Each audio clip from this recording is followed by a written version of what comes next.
ប្រធានក្រុមហ៊ុនដែលទើបតែពិនិត្យឃើញថាគ្មានកូនគាត់បានបោះមេជីវិតដែលនៅសល់ចូលទៅក្នុងអាងហែទឹកដោយចៃដន្យមិននឹកស្មានថាទង្វើនេះបែរជាធ្វើឲ្យគាត់បានខ្លាចជាឪពុកគេតាមពិតទៅមេជីវិតនោះបានចូលទៅក្នុងខ្លួនរបស់ស្ត្រីម្នាក់ដែលកំពុងហែទឹកមួយខែក្រោយមកបន្ទាប់ពីប្រធានក្រុមហ៊ុនបានចាក់ចេញស្ត្រីម្នាក់នោះត្រូវបានគេពិនិត្យឃើញថាមានផ្ទៃពោះអ្នកមានផ្ទៃពោះហើយពេលលើបែបនេះនាងស្មានថាគ្រូពេទ្យច្រឡំហើយព្រោះសម្បីតែដៃបុរសក៏នាងមិនដែលប៉ះផងតើអាចមានផ្ទៃពោះបានយ៉ាងម៉េចរឿងនេះពិបាកនិយាយណាស់បើតាមផ្នែកវិទ្យាសាស្ត្រប្រសិនបើមានការប៉ះពាល់នឹងវត្ថុរាវក៏អាចមានឱកាសមានផ្ទៃពោះដែរប៉ុន្តែស្ត្រីម្នាក់នោះនៅតែសម្រេចចិត្តបង្កើតកូននោះមកហើយចិញ្ចឹមបីបាច់គេរហូតធំកូនអង្គុយចាំម៉ាក់នៅទីនេះឲ្យស្ងៀមណាដឹងទេបាត់រោនឹងចាំម៉ាក់នៅទីនេះឲ្យស្ងៀមម្ដាយនិងកូនទាំងពីរអ្នកស្រឡាញ់គ្នាខ្លាំងណាស់នៅពេលដែលនាងងាកទៅយកលទ្ធផលពិនិត្យសុខភាពប្រធានក្រុមហ៊ុននិងឪពុករបស់គាត់ក៏បានមកដល់មន្ទីរពេទ្យនេះដែរលោកតាព្រួយបារម្ភខ្លាំងព្រោះគ្មានអ្នកបន្តវេនសុខភាពរបស់គាត់ក៏កាន់តែទ្រុឌដើម្បីឲ្យមានមុខមាត់ទៅជួបដូនតានៅលោកខាងមុខគាត់បានបន់ស្រន់សុំឲ្យសុខរាប្រទានចៅប្រុសម្នាក់ដល់គាត់ស្រាប់តែពេលនោះខ្សែអង្កាំនៅក្នុងដៃរបស់គាត់បានដាច់រីប៉ាយហើយរមៀលទៅក្បែរជើងក្មេងប្រុសម្នាក់លោកតាក៏ងើបមុខឡើងមើលដោយមិនដឹងខ្លួនគាត់មានការភ្ញាក់ផ្អើលនៅពេលឃើញថាក្មេងម្នាក់នេះមានមុខមាត់ដូចកូនប្រុសរបស់គាត់កាលពីក្មេងពួកអ្នកទាំងបីនាក់នេះជ្រុះរបស់ហើយក៏មិនដឹងខ្លួនដែរហេតុអីក៏ធ្វេសប្រហែសយ៉ាងនេះប៉ាពេជ្ររបស់ប៉ាជ្រុះហើយប៉ាធំប៉ុណ្ណឹងហើយហេតុអីក៏នៅតែធ្វេសប្រហែសទៀតលោកតារំភើបចិត្តយ៉ាងខ្លាំងរហូតលុតជង្គង់នៅចំពោះមុខក្មេងប្រុសនោះគឺជាចៅប្រុសរបស់ខ្ញុំលោកតាច្រឡំមនុស្សហើយគាត់ក៏អត់ក្មេងនោះយ៉ាងណែនមាត់របស់គាត់នៅតែស្រែកហៅថានេះគឺជាចៅទី6ហើយដែលគាត់បានទទួលស្គាល់ក្នុងឆ្នាំនេះអ្នកគ្រប់គ្នាពិតជាអស់សង្ឃឹមនឹងគាត់មែនលោកតាខ្ញុំត្រូវទៅផ្ទះវិញហើយលើកក្រោយកុំចោលរបស់ផ្ដេសផ្ដាស់ទៀតដឹងទេបាទលោកតានឹងស្ដាប់តាមចៅលោកតាបានហុចញៀមបានរបស់គាត់ទៅឲ្យក្មេងប្រុសនោះហើយប្រាប់ថាបើមានការអីឲ្យទៅមកគាត់តែគ្មានអ្នកណាដឹងទេថាលោកតាក៏បានលួចយកសក់ពីរដងរបស់ក្មេងប្រុសនោះទៅជាយូរប៉ុន្មានលទ្ធផលតេស្ត DNA ក៏បានចេញមកនោះពិតជាចៅប្រុសបង្កើតរបស់លោកមែនរាល់ពេលដែលរឿងតាក់ទងនឹងចៅប្រុសរបស់គាត់ជើងរបស់គាត់តែងតែក្រោកឈរឡើងដោយមិនដឹងខ្លួនរឿងនេះបានធ្វើឲ្យមេផ្ទះភ័យស្លន់ស្លោខ្លាំងណាស់គាត់បានប្រាប់ឲ្យមេផ្ទះទៅតាមរកក្មេងប្រុសដែលបានជួបកាលពីថ្ងៃនោះមកវិញតែមេផ្ទះបែរជាមិនជឿតតែសោះធ្វើឲ្យលោកតាខឹងខ្លាំងរហូតត្រូវបញ្ជូនទៅមន្ទីរពេទ្យហើយក្នុងអំឡុងពេលលោកតារបស់ក្មេងប្រុសដើម្បីឲ្យកូនស្រីនិងចៅរស់នៅបានស្រួលបន្តិចគាត់តែងតែខំធ្វើការទាំងយប់ទាំងថ្ងៃរហូតធ្វើឲ្យសុខភាពចុះទ្រុឌទ្រង់ខ្លាំងគឺបែបនេះហើយលោកតាទាំងពីរត្រូវបញ្ជូនទៅមន្ទីរពេទ្យជាមួយគ្នាបន្ទាប់ពីលោកតាបានដឹងខ្លួនវិញភ្លាមនោះគាត់ក៏បានប្រាប់ដំណឹងល្អនេះទៅកូនប្រុសរបស់គាត់តែលោកប្រធានបែរជារបស់គាត់ប្រហែលជាចង់បានចៅពេកទៅភ័ន្តច្រឡំបែបនេះប៉ុន្តែដើម្បីលួងចិត្តឪពុកដែលកំពុងឈឺគាត់ក៏សម្រេចចិត្តទៅតាមរកក្មេងនោះមកវិញមិនយូរប៉ុន្មានក្រដាស់ប្រកាសរកមនុស្សក៏ត្រូវបានបិទពេញផ្លូវដោយមិនដឹងទេក្មេងប្រុសកំពុងមើលថែទាំលោកតាដែលឈឺនោះទេលោកតាដឹងថាចៅប្រុសទៅលីសៃនៅការដ្ឋានសំណង់ទៀតហើយគាត់អាណិតចៅខ្លាំងណាស់ព្រោះក្មេងកំពុងតែធំធាត់ហេតុអីក៏ឲ្យក្មេងធ្វើការធ្ងន់បែបនេះលោកតាខ្ញុំខ្លាចជាកូនប្រុសពេញទូហើយខ្ញុំអាចធ្វើការធ្ងន់បានខ្ញុំនឹងមើលថែអ្នកនឹងមកឲ្យបានល្អចៅសម្លាញ់របស់តាលោកតាហើយក៏ស្រក់ទឹកភ្នែកដោយក្តីរំភើបប្រុសក៏បានជូតទឹកភ្នែកឲ្យលោកតាដោយក្តីស្រឡាញ់ថ្ងៃបន្ទាប់តានឹងចែកនាំគ្នាដើររើដប់នៅក្នុងមន្ទីរពេទ្យដើម្បីរកចំណូលបន្ថែមម៉ាក់របស់អ្នកធ្វើការពេលថ្ងៃយប់ឡើងត្រូវមកមើលថែខ្ញុំទៀតពេលខ្ញុំគេងលក់គាត់ត្រូវទៅលក់ដូរទៀតគាត់ពិតជាលំបាកខ្លាំងណាស់លោកតាឲ្យតែគ្រួសារយើងនៅជុំគ្នាខ្ញុំមិនមានអារម្មណ៍ថាហត់នឿយទេ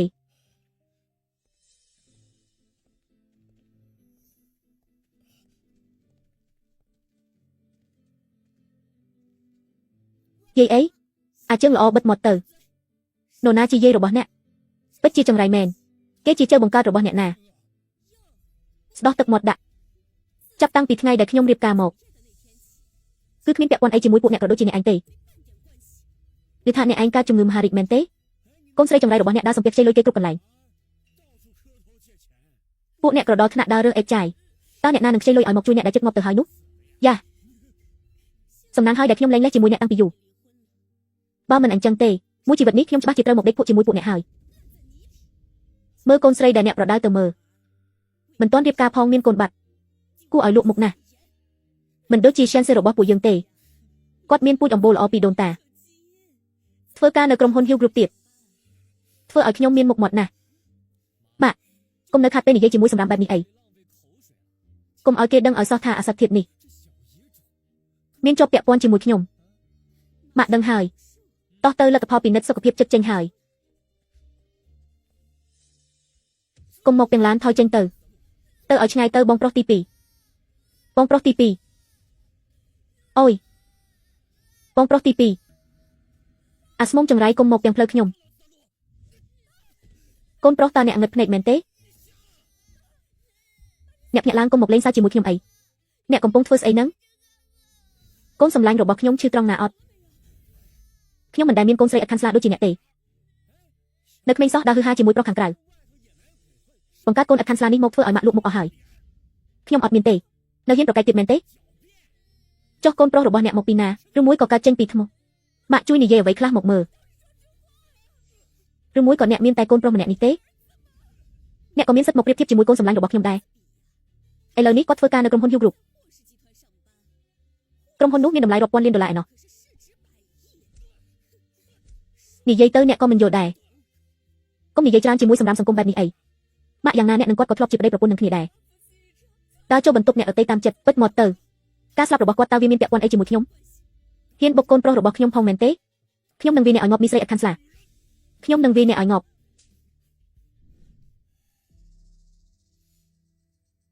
តើអ្នករកចៅប្រុសខ្ញុំឃើញនៅអ្នកប្រុសបានទៅរកហើយប្រហែលជាឆាប់រកឃើញហើយតើខាងក្រៅមានរឿងអីម្លេះអ្នកចេញទៅមើលបន្តិចទៅបាទ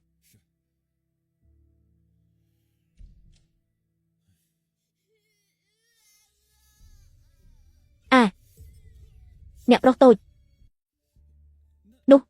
នោះជាអ្នកប្រុសតូចមែនទេបាទនេះគឺជាចៅប្រុសរបស់ខ្ញុំបាទនេះមិនមែនជាចៅខ្ញុំទេខ្ញុំសុកចិត្តកាត់ក្បាលចោល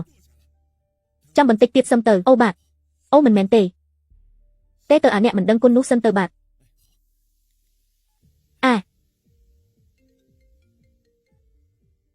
ពួកអាស័ក្តិធាតុទាំងពីរអ្នកឈប់រកទៅខ្ញុំរកចៅប្រុសខ្ញុំឃើញហើយអ្នកប្រញាប់ត្រឡប់មកវិញភ្លាមឥឡូវនេះភ្លាមពុកខ្ញុំបានឲ្យគេទៅរកហើយតើអ្នកចង់មានរឿងអីទៀតខ្ញុំប្រាប់អ្នកបើអ្នកមិនមកទេខ្ញុំនឹងស្លាប់ឲ្យអ្នកមើលតើនៅចង់បង្កបញ្ហាទៀតមែនទេឲ្យតែមានរឿងអីយកជីវិតមកគំរាមរហូតបាទខ្ញុំទៅឥឡូវហើយកុំមាត់ឲ្យសោះណាខ្ញុំទៅដល់ភ្លាមឥឡូវនេះកុំប៉ះពាល់កូនស្រីខ្ញុំអូយខ្ញុំនឹងវាអ្នកឲ្យងាប់មីស្រីថោកទាប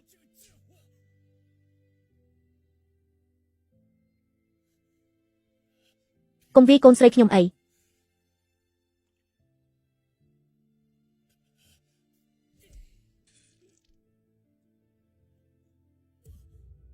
ុក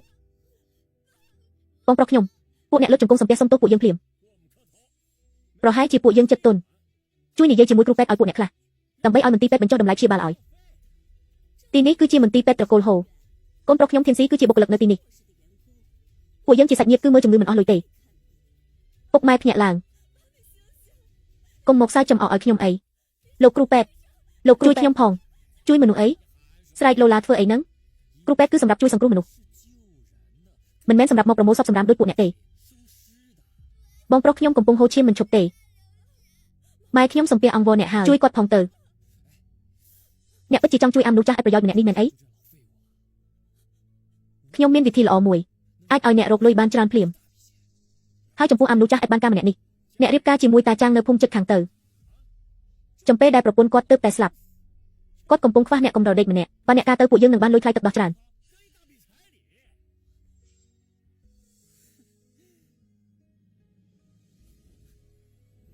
ខ្ញុំសំពះអង្គវរអ្នកហើយឪពុកខ្ញុំចិត្តស្លាប់ហើយឲ្យខ្ញុំធ្វើអ្វីក៏ខ្ញុំព្រមធ្វើដែរបើឲ្យខ្ញុំការខ្ញុំនឹងការឥឡូវនេះតែម្ដងមីចអង្គថោកដើម្បីតែអាខ្មោចមិនព្រមស្លាប់ម្នាក់នេះរឿងថោកទាបអីក៏ព្រមធ្វើដែរម៉ែខ្ញុំសំពះអង្គវរអ្នកហើយគាត់ស្លូតបូតពេញមួយជីវិតហើយអ្នកជួយអាណិតគាត់ផងទៅជួយអង្គវរគាត់ផងទៅបានខ្ញុំនិយាយជាមួយតាចាំងរួចរាល់អស់ហើយថ្លៃទឹកដោះ200,000អ្នករៀបការទៅទីនោះទៅពេលបានលុយដល់ដៃពួកយើងនឹងមានចិត្តធម៌បោះលុយពី30,000ឲ្យឪពុកអ្នកបន្តដង្ហើមប៉ុន្តែក្មេងអាបាញ់នេះត្រូវតែបោះចោលបញ្ជូនវាទៅមណ្ឌលកុមារកំព្រាតាចាំងមិនចង់ចិញ្ចឹមកូនអត់ខាន់ស្លារបស់អ្នកអតីតទេមិនបានទេមិនអាចចាក់ចេញពីខ្ញុំដាច់ខាតពិតជាមិនបានមែនឲ្យតែអាចជួយលោកតាបានខ្ញុំទៅមណ្ឌលកុមារកំព្រាក៏បានយ៉ាងណាក៏ខ្ញុំគ្មានឪពុកដែរគ្មានឪពុកចិញ្ចឹមក៏ខ្ញុំនៅតែរស់បានដែរខ្ញុំអាចមើលថែខ្លួនឯងបានអីទៅគឺលោកតារបស់ខ្ញុំនឹងមិនបានទេកូនមិនអាចចាក់ចេញពីម៉ាក់បានទេមិនបានទៅណាឆ្ងាយពីម៉ាក់ទេម៉ាក់កុំខឹងអីម៉ាក់លោកតាចិត្តមិនរួចខ្លួនហើយជួយលោកតាផងខ្ញុំមិនអីទេបើមិនប្រញាប់ជួយទេជួយលោកតារបស់ខ្ញុំផង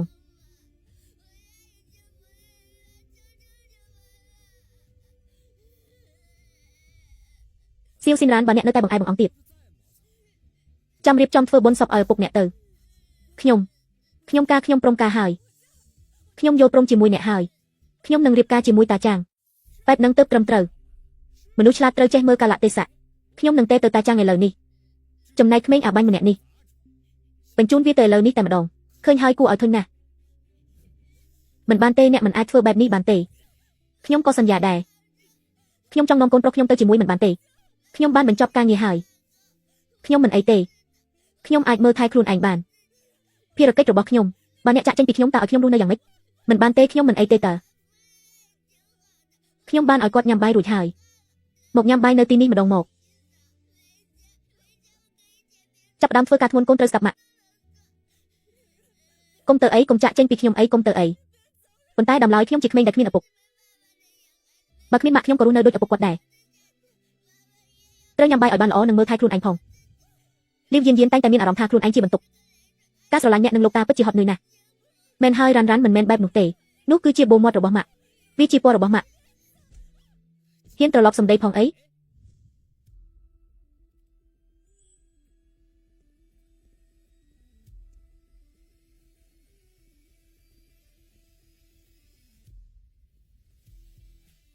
លឿនឡើងចៅប្រុសនៅខាងមុខហើយមីស្រីថោកទាបជឿទេថាថ្ងៃនេះខ្ញុំនឹងឲ្យម៉ាក់របស់អ្នកស្លាប់នៅទីនេះលែងម៉ាក់ខ្ញុំទៅកុំធ្វើបាបចៅរបស់ខ្ញុំអាចឆ្កែតូចនេះអ្នកស្មានថាអ្នកជាអ្នកណាជាអ្នកប្រុសតូចត្រកូលហូននឹងអីឈប់ភ្លាមអ្នកណាឲ្យសិទ្ធអ្នកឬមួយជាចៅរបស់ខ្ញុំឈប់ភ្លាមចង់ងប់មែនទេអ្នកជាស្អីគេហ៊ានវាចៅរបស់ខ្ញុំផងគាត់គឺជាចៅរបស់អ្នកចង្រៃយ៉ាអ្នកហ៊ានវាចៅរបស់ខ្ញុំផងចង់ងប់មែនទេអ្នកឯងខ្ញុំអ្នកហ៊ានវាខ្ញុំផងដឹងទេថាខ្ញុំជាអ្នកណាខ្ញុំមិនខ្វល់ថាអ្នកជាស្អីទេអ្នកធានស៊ីកូនសម្លាញ់របស់ម៉ាក់អាសនរោគហ៊ានប៉ះពាល់កូនប្រុសខ្ញុំផងខ្ញុំនឹងប្រថុយជីវិតជាមួយអ្នកមនុស្សថោកទាបហ៊ានវាចៅរបស់ខ្ញុំគឺចង់ងាប់ហើយអ្នកជាអ្នកណាហ៊ានមកបំពេញច្បាប់ទម្លាប់អាំងខ្លួនចាស់ទុំមែនទេខ្ញុំពិតជាពួកឯងវាជាហ្វូងឆ្កែខ្វាក់ភ្នែកថ្ងៃនេះខ្ញុំនឹងឲ្យពួកឯងដឹងថានរណាជាមេឃពិតប្រាកដគ្រូសាត្រកូលហ៊ូមានចៅប្រុសសំណប់តែម្នាក់នេះទេពួកឯងក៏ហ៊ានមកធ្វើបាបដែរនេះមិនមែនកំពុងជន់ឈ្លីមុខមាត់ខ្ញុំទេអីចៅប្រុសសំណប់របស់ខ្ញុំពួកសម្រាមដូចពួកឯងក៏ហ៊ានប្រើដៃប្រើជើងដែរពួកឯងស្មានថាខ្ញុំស្លាប់បាត់ហើយមែនទេតដង្ហើមធំគាត់គឺជារបស់រួយ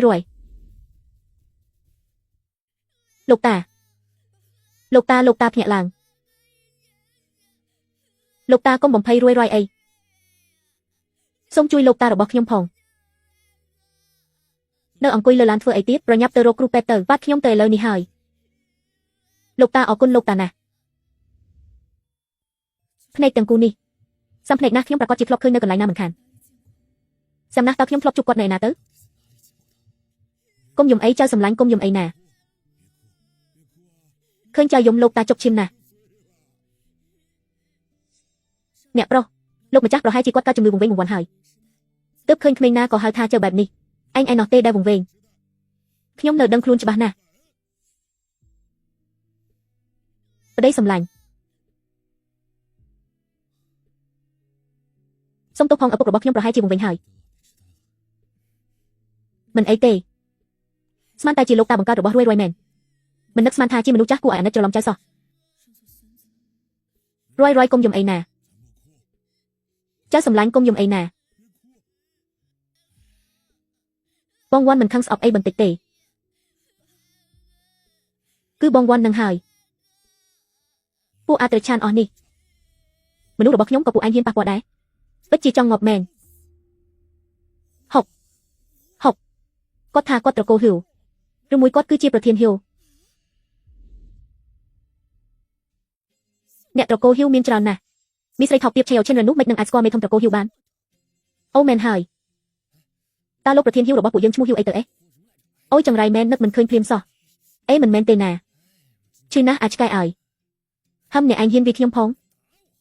ខ្ញុំជាមនុស្សរបស់ក្រុមហ៊ុនហ៊ូគ្រប់ណាអ្នកឯងស្គាល់ហ៊ូគ្រប់ទេមិននឹកស្មានថាត្រកូលហ៊ូមានមនុស្សថោកទាបបែបនេះសោះចាំមើលចុះខ្ញុំមិនលើកលែងឲ្យអ្នកឯងទេខ្ញុំនឹងធ្វើឲ្យអ្នកឯងស្ដាយក្រោយដែលបានកើតមកមួយជីវិតនេះខ្ញុំមិនដែលខ្លាចអ្នកណាទេសម្រាប់មនុស្សហើយជួយផងនរណាក៏បានជួយផងពួកអាសត្វទេឆានហ៊ានប៉ះចៅខ្ញុំគឺចង់ងាប់ហើយអ្នកឯងខ្លាំងណាស់មែនទេអ្នកឯងជាអ្នកណាហឹមហ៊ានសួរថាខ្ញុំជាអ្នកណាផងខ្ញុំគឺជាជីតារបស់គាត់តាមពិតគឺជាជីតារបស់អាឆ្កែតូចនឹងសោះពុកឈោថ្មឹងធ្វើអីទៀតសម្រាប់វាឲ្យខ្ញុំទៅចាំមើលអ្នកណាហ៊ានកំរើក អ្នកឯងហ៊ានប៉ះមែនទេដឹងថាខ្ញុំជាអ្នកណាអត់លេងទៅលេងខ្ញុំពួកអាសម្រាមហ៊ានមកធ្វើបាបចៅខ្ញុំផងខ្ញុំនឹងឲ្យពួកអ្នកឯងសងវិញមួយជា10ក្រោកឡើងពួកគេទៅតែវាយកូនរបស់អ្នកឯងដេញពួកគេចេញពីត្រកូលហ៊ីវឲ្យអស់ទៅតើពួកគេបង្កបញ្ហាអីខ្លះមិនដឹងថាពីអ្នកនឹងមានខ្សែធំប៉ុណ្ណាទេខ្ញុំដឹងស្អីដែរលោកគ្រូពេទ្យ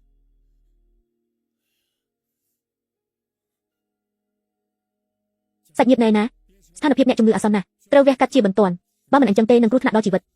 លោកគ្រូពេទ្យខ្ញុំសូមពាក់អង្វរជួយខ្ញុំផងបងស្រីខ្ញុំនឹងរកលុយឲ្យគ្រប់ថ្លៃវះកាត់នឹងព្យាបាលបន្តយ៉ាងហោចក៏1.5 លានដែរហើយម្យ៉ាងទៀតទោះវះកាត់ជោគជ័យក៏ត្រូវព្យាបាលដោយគីមីយូអង្វែងដែរខ្ញុំមិនញ៉ាំទេខ្ញុំមិនបានឈឺទេបងវ៉ាន់ត្រូវតែព្យាបាលឲ្យជាណាទើបអាចនៅក្បែររួយបានរុយបើអស់លុយលើខ្ញុំច្រើនបែបនេះចុះអ្នកឯងទៅថ្ងៃមុខគិតយ៉ាងម៉េចខ្ញុំមិនញ៉ាំទេពុកទោះបីជាត្រូវលក់ទ្រព្យសម្បត្តិអស់ពីខ្លួនក៏ដោយខ្ញុំក៏ត្រូវតែព្យាបាលជំងឺនេះឲ្យជាដែរម៉ែខ្ញុំមិនញ៉ាំទេទុកលុយឲ្យរួយរៀនសូត្រទៅឆ្អឹងចាស់ដូចជាខ្ញុំនេះបើស្លាប់ក៏ស្លាប់ទៅមិនអាចឲ្យអ្នករាល់គ្នាពិបាកដោយសារខ្ញុំទេ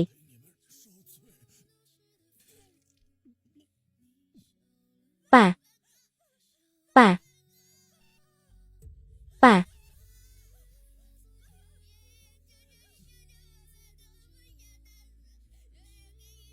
ម៉ែខ្ញុំនឹងធ្វើជាគោជាសេះឲ្យអ្នកនេះពិតជាដឹងគុណណាស់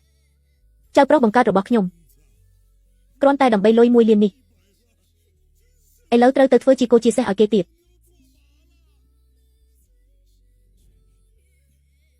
នេះកូនអុកតញោទាំងអស់នេះគឺដោយសារតែអ្នកប៉ាអ្នកឈួតហើយមែនទេកូនអុកតញោចៅប្រុសបង្កើតរបស់ខ្ញុំគ្រាន់តែដើម្បីលុយ1 លានត្រូវទៅធ្វើជាគោជាសេះឲ្យគេអ្នកឲ្យខ្ញុំយកមុខចាស់នេះទៅទុកឯណាប៉ាអ្នកដឹងច្បាស់ហើយថាខ្ញុំមិនអាចមានកូនបានទេបើអ្នកចង់បានចៅគ្រាន់តែយកគាត់មកចិញ្ចឹមអ្នកវាខ្ញុំធ្វើអីអ្នកពិតជាវង្វេងវង្វាន់មែនសូម្បីតែកូនបង្កើតខ្លួនឯងក៏មិនទទួលស្គាល់ដែរលោកតាអ្នកកុំទៅរកពូអីមកពីខ្ញុំមិនល្អទេចៅសម្លាញ់របស់ខ្ញុំវាមិនមែនជាកំហុសរបស់អ្នកទេមកពីខ្ញុំជាជីតាដែលមិនល្អមិនមែនទេទាំងអស់នេះមកពីអាប៉ាថោកទាបរបស់អ្នកបន្ទោសប៉ារបស់គាត់ខ្ញុំមិនស្គាល់ស្រីម្នាក់នេះតតែសោះគាត់អាចបង្កើតកូនឲ្យខ្ញុំបានយ៉ាងម៉េចខ្ញុំនឹងបន្តរករឿងទៀតឈប់សិនអាដូនជេអ្នកត្រឡប់មកវិញភ្លាមបើថ្ងៃនេះអ្នកហ៊ានដើរចេញខ្ញុំនឹងវាបំបាក់ជើងអ្នកអាដូនជេនេះបើអ្នកហ៊ានដើរចេញកុំមកហៅខ្ញុំថាប៉ាទៀតប៉ាឈប់រករឿងទៅបានទេខ្ញុំរវល់ណាស់រវល់ការងារសំខាន់ជាងចៅប្រុសខ្ញុំទៀតមែនទេអ្នកពិតជាដាច់ចិត្តខ្លាំងណាស់ប៉ាចៅស្អីមិនចៅស្អីខ្ញុំមិនដែលប៉ះពាល់គាត់តតែសោះមិនក៏អាចមានកូនបានទៅលោកតាកុំបន្ទោសពូអីមកពីខ្ញុំមិនល្អទាំងអស់ឲ្យតែអាចជួយប៉ាខ្ញុំបានខ្ញុំធ្វើអ្វីក៏ព្រមដែរខ្ញុំប្រកាសជាល្បីមិនខានបំភ្លឺប្អូនស្រីរាប់ពាន់នាក់ឲ្យខ្ញុំដឹកអីវ៉ាន់ក៏បានដែរខ្ញុំមានកម្លាំងខ្លាំងណាស់ខ្ញុំពូកែធ្វើការហើយក៏ចេះអត់ធ្មត់ដែរសងគុណគ្រួសារមានទ្រព្យសម្បត្តិរាប់ពាន់លានតែចៅប្រុសបែរជាត្រូវរើសអេតចាយដឹកអីវ៉ាន់ទៅវិញខ្ញុំសុំទោសអ្នកហើយច្រើនឆ្នាំមកហើយតើអ្នកទ្រាំរស់នៅមកដល់ពេលនេះបានយ៉ាងម៉េចទៅ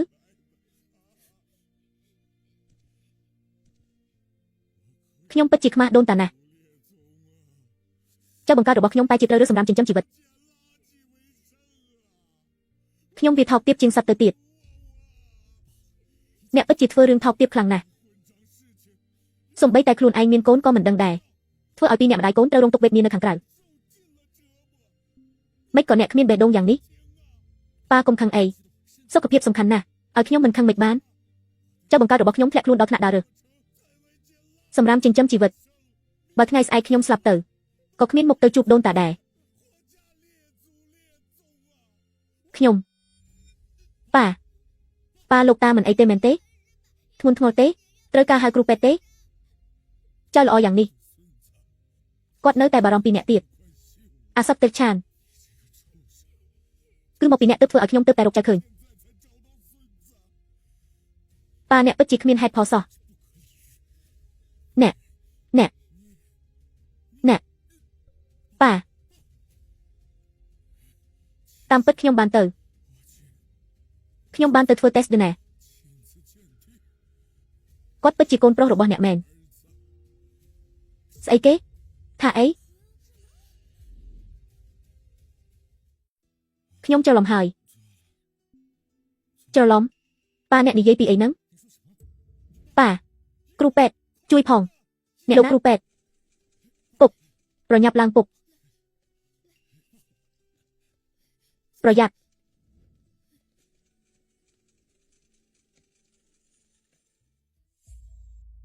យកសម្រាមទាំង3អ្នកនេះបោះចេញទៅក្រៅឲ្យអស់អ្នកឯងស្មានថាខ្លួនឯងជាស្អីហ៊ានដេញពួកខ្ញុំចេញដែរមែនទេមែនហើយហ៊ានប៉ះធ្នើអីវ៉ាន់ខ្ញុំផងមិនខ្លាចគេបិទហាងទេអីអធិពលរបស់ម្នាក់នេះគួរឲ្យខ្លាចណាស់ធ្វើឲ្យថប់ដង្ហើមតែម្ដងទៅលេងខ្ញុំ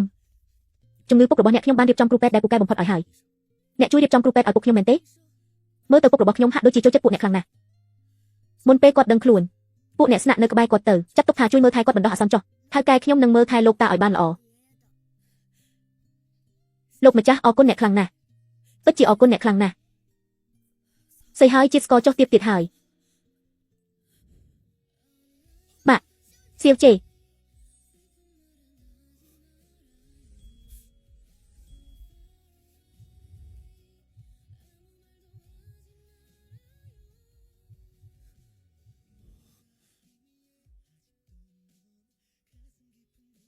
ពួកយើងពីមុនតើធ្លាប់ជួបគ្នានៅកន្លែងណាមែនទេមនុស្សដូចជាលោកម្ចាស់ខ្ញុំមិនដែលបានជួបឡើយអ្នកច្រឡំមនុស្សហើយសានិយាយថាប្រធានក្រុមហ៊ុន Hill Group ចូលសម្រាប់ពេទ្យប្រធានហៅពួកយើងឲ្យត្រឡប់ទៅវិញជាបន្ទាន់បន្ទប់ web ឥឡូវនេះកំពុងខ្វះមនុស្សជួយពួកយើងត្រូវតែត្រឡប់ទៅវិញភ្លាមលោកប្រធាន Hill នៅទីនេះនៅលើទឹកដីរបស់ក្រុមហ៊ុន Hill Groupមិននឹកស្មានថាខ្ញុំត្រូវបានគេវាយសោះនេះពិតជាការប្រមាថដ៏ធំធេងណាស់ខ្ញុំត្រូវតែទៅបន្ទប់ web រកលោកប្រធាន Hill ឲ្យគាត់ជួយរកយុទ្ធធម៌ឲ្យខ្ញុំមែនហើយទៅឥឡូវនេះមែនហើយពួកយើងទៅទីនោះមុនសិនធ្វើពុតជាទៅសួរសុខទុក្ខបន្តិចទៅបន្ទាប់មកចាំប្តឹងអត់ទេមិនមែនប្តឹងទេគឺឲ្យលោកចាស់ទុំជួយរកយុទ្ធធម៌ឲ្យពួកគេដឹងថាហ៊ានវាខ្ញុំគឺស្មើនឹងប្រឆាំងជាមួយក្រុមហ៊ុន Hill Group មែនហើយពួកយើងគួរតែធ្វើឲ្យមើលទៅកំសត់បន្តិចមែនហើយអូយ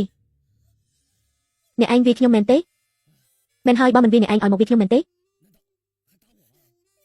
វាទៅវាឲ្យខ្លាំងមកពេលជួបប្រធានក្រុមហ៊ុនបន្តិចទៀតអ្នកត្រូវធ្វើពុតជាគួរអាណិតអូយសប្បាយចិត្តណាស់ដែលបានខ្លាចជាស្ដេចសមុទ្រចៅប្រុសរបស់ខ្ញុំនៅក្បែរខ្ញុំទីបំផុតខ្ញុំមានចៅប្រុសហើយស្លាប់ទៅក៏អស់ចិត្តដែរចៅប្រុសរបស់ខ្ញុំកំពុងនិទានរឿងឲ្យខ្ញុំស្ដាប់ចៅរបស់ខ្ញុំឆ្លាតណាស់គាត់ពូកែជាងកូនប្រុសមិនបានការរបស់ខ្ញុំឆ្ងាយណាស់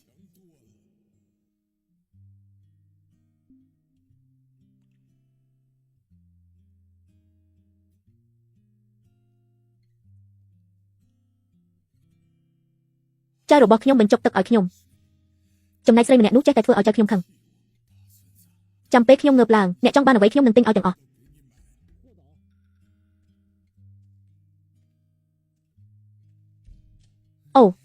អូយអាចឆ្កែតូចនេះមិនក៏ជាអ្នកទៀតហើយ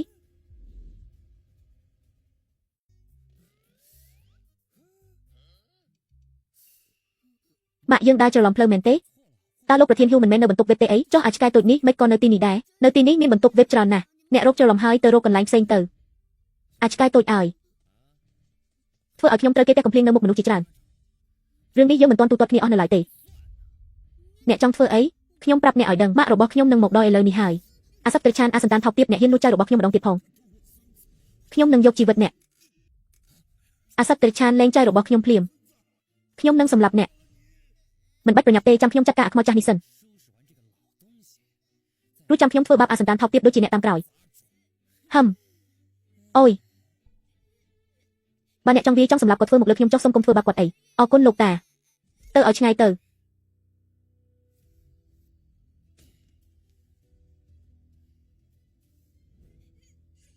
មិនឲ្យអ្នកប៉ះពាល់លោកតារបស់ខ្ញុំទេចៅសម្លាញ់របស់ខ្ញុំចៅដ៏ល្អរបស់ខ្ញុំចេះការពារខ្ញុំទៀតខ្ញុំហ៊ីវ Shenchen ម្នាក់នេះរស់នៅមិនខាតបង់ជីវិតទេក្រុមហ៊ុន Hill Group សម្រាប់បានចំណូលខ្ពស់បំផុតជាថ្មីក្នុងត្រីមាសនេះលោកប្រធាន Hill Shenchen បានឡើងមកឈរនៅលំដាប់កំពូលនៃបញ្ជីអ្នកមានបំផុតលើពិភពលោកធ្វើឲ្យញ៉ៃញ៉ៃលោកតាហ៊ីវ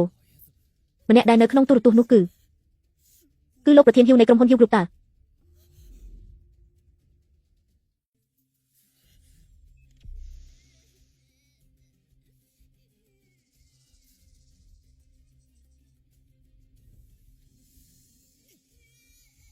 សូមអង្វរអ្នកទាំងអស់គ្នាកុំវាយលោកតាអីមកពីខ្ញុំបើមិនមែនដើម្បីការពារលោកតាក៏មិនធ្វើឲ្យប៉ះពាល់ដល់អ្នកដែរអ្នកឯងក៏គ្មានប្រយោជន៍ដែរ10ឆ្នាំហើយនៅតែអត់ការមិនអាចការពារអ្នកបានបណ្ដោយឲ្យអ្នករងការធ្វើបាបពីមនុស្សអាក្រក់មានទ្រព្យសម្បត្តិរាប់លានតើមានប្រយោជន៍អ្វីសូម្បីតែចៅខ្លួនឯងក៏ការពារមិនបានមិនកើតទេខ្ញុំត្រូវតែដឹងខ្លួនឡើងខ្ញុំត្រូវតែការពារចៅប្រុសរបស់ខ្ញុំការសងសឹកនៅថ្ងៃនេះខ្ញុំត្រូវតែសងសឹកអ្នកឲ្យបាន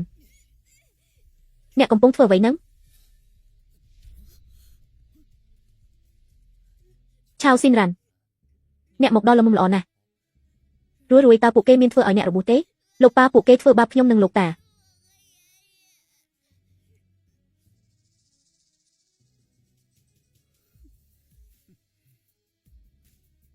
អ្នកទាំងអស់គ្នាចេញទៅឲ្យឆ្ងាយទីនេះមិនស្វាគមន៍អ្នកទេអ្នកឯងពិតជាស្មានថាខ្លួនឯងអស្ចារ្យណាស់មែនទេថ្ងៃនេះរឿងចាស់រឿងថ្មីយើងគិតគូរជាមួយគ្នាទាំងអស់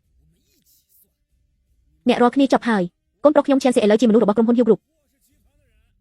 បើហ៊ានប៉ះពាល់គាត់គឺស្មើនឹងប្រឆាំងជាមួយហ៊ីវឆៃលោកប៉ានិយាយជាមួយគាត់ធ្វើអីច្រើនមនុស្សមកពីស្រែដូចជាគាត់តើដឹងរឿងអីទៅត្រកូលហ៊ីវខ្ញុំគឺជាអ្នកគ្រប់គ្រងក្រុមហ៊ុនហ៊ីវគ្រុបលោកហ៊ីវឆាន់ធីង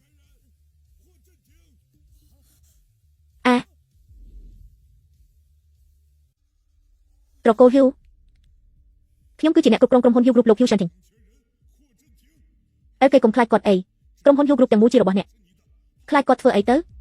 ចុះបើត្រកូលហ៊ីវតើវាយ៉ាងម៉េចត្រកូលហ៊ីវអាចដើរធ្វើបាបគេតាមចិត្តមែនទេគុំស្មានថាអ្នកនៅខាងក្រៅហើយបានជួបជាមួយបរិសុទ្ធម្នាក់ដែលមិនស្គាល់អាចផ្លាស់ប្ដូរអ្វីបានឲ្យសោះក្រុមហ៊ុនហ៊ីវគ្រុបនឹងណាគឺអាចធ្វើអ្វីបានតាមចិត្តចង់ធ្វើបាបអ្នកណាក៏បានដែរមន្ទីរពេទ្យនេះ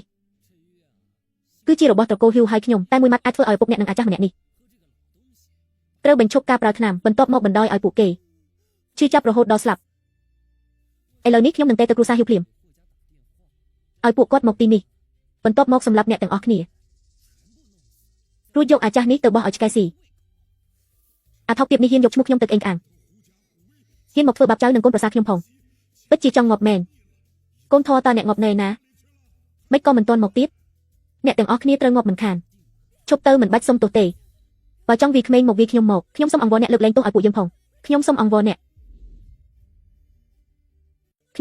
លើកលែងទោសឲ្យពួកយើងផងខ្ញុំសូមអង្វរអ្នកបើអ្នកស្ដាប់បង្គាប់តាំងពីដំបូងក៏គ្មានរឿងដែរអាហា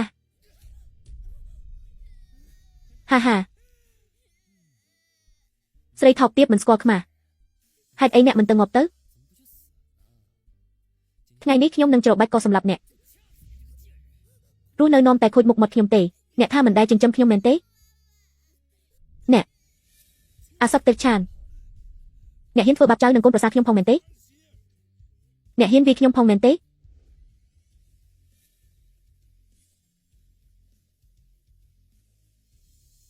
ជំរាបសួរលោកប្រធានចុះពួកអ្នកទៅងាប់ឯណាអស់ហើយលោកប្រធានហូអ្នកគឺជាលោកប្រធានហូមែនទេអ្នកគឺជាលោកប្រធានហូមែនទេអំបញ្ញមិញអ្នកមិនមែនក្អេងក្អាងណាស់មែនទេមិនមែនចង់ចាត់ការខ្ញុំដែរទេអីល្អណាស់មកបើខ្លាំងសាក់មើលទៅទេលោកប្រធានខ្ញុំមិនដឹងថាជាលោកទេថ្ងៃនេះខ្ញុំនឹងឲ្យអ្នកសងចំពោះភាពប្រអិតប្រទុំរបស់អ្នកចាប់គាត់បញ្ជូនទៅ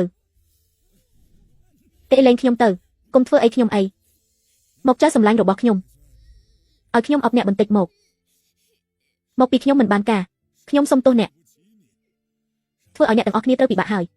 លោកតាដឹងខ្លួនវិញគឺល្អហើយឲ្យតែអ្នកមិនអីរីក៏មិនអីដែរ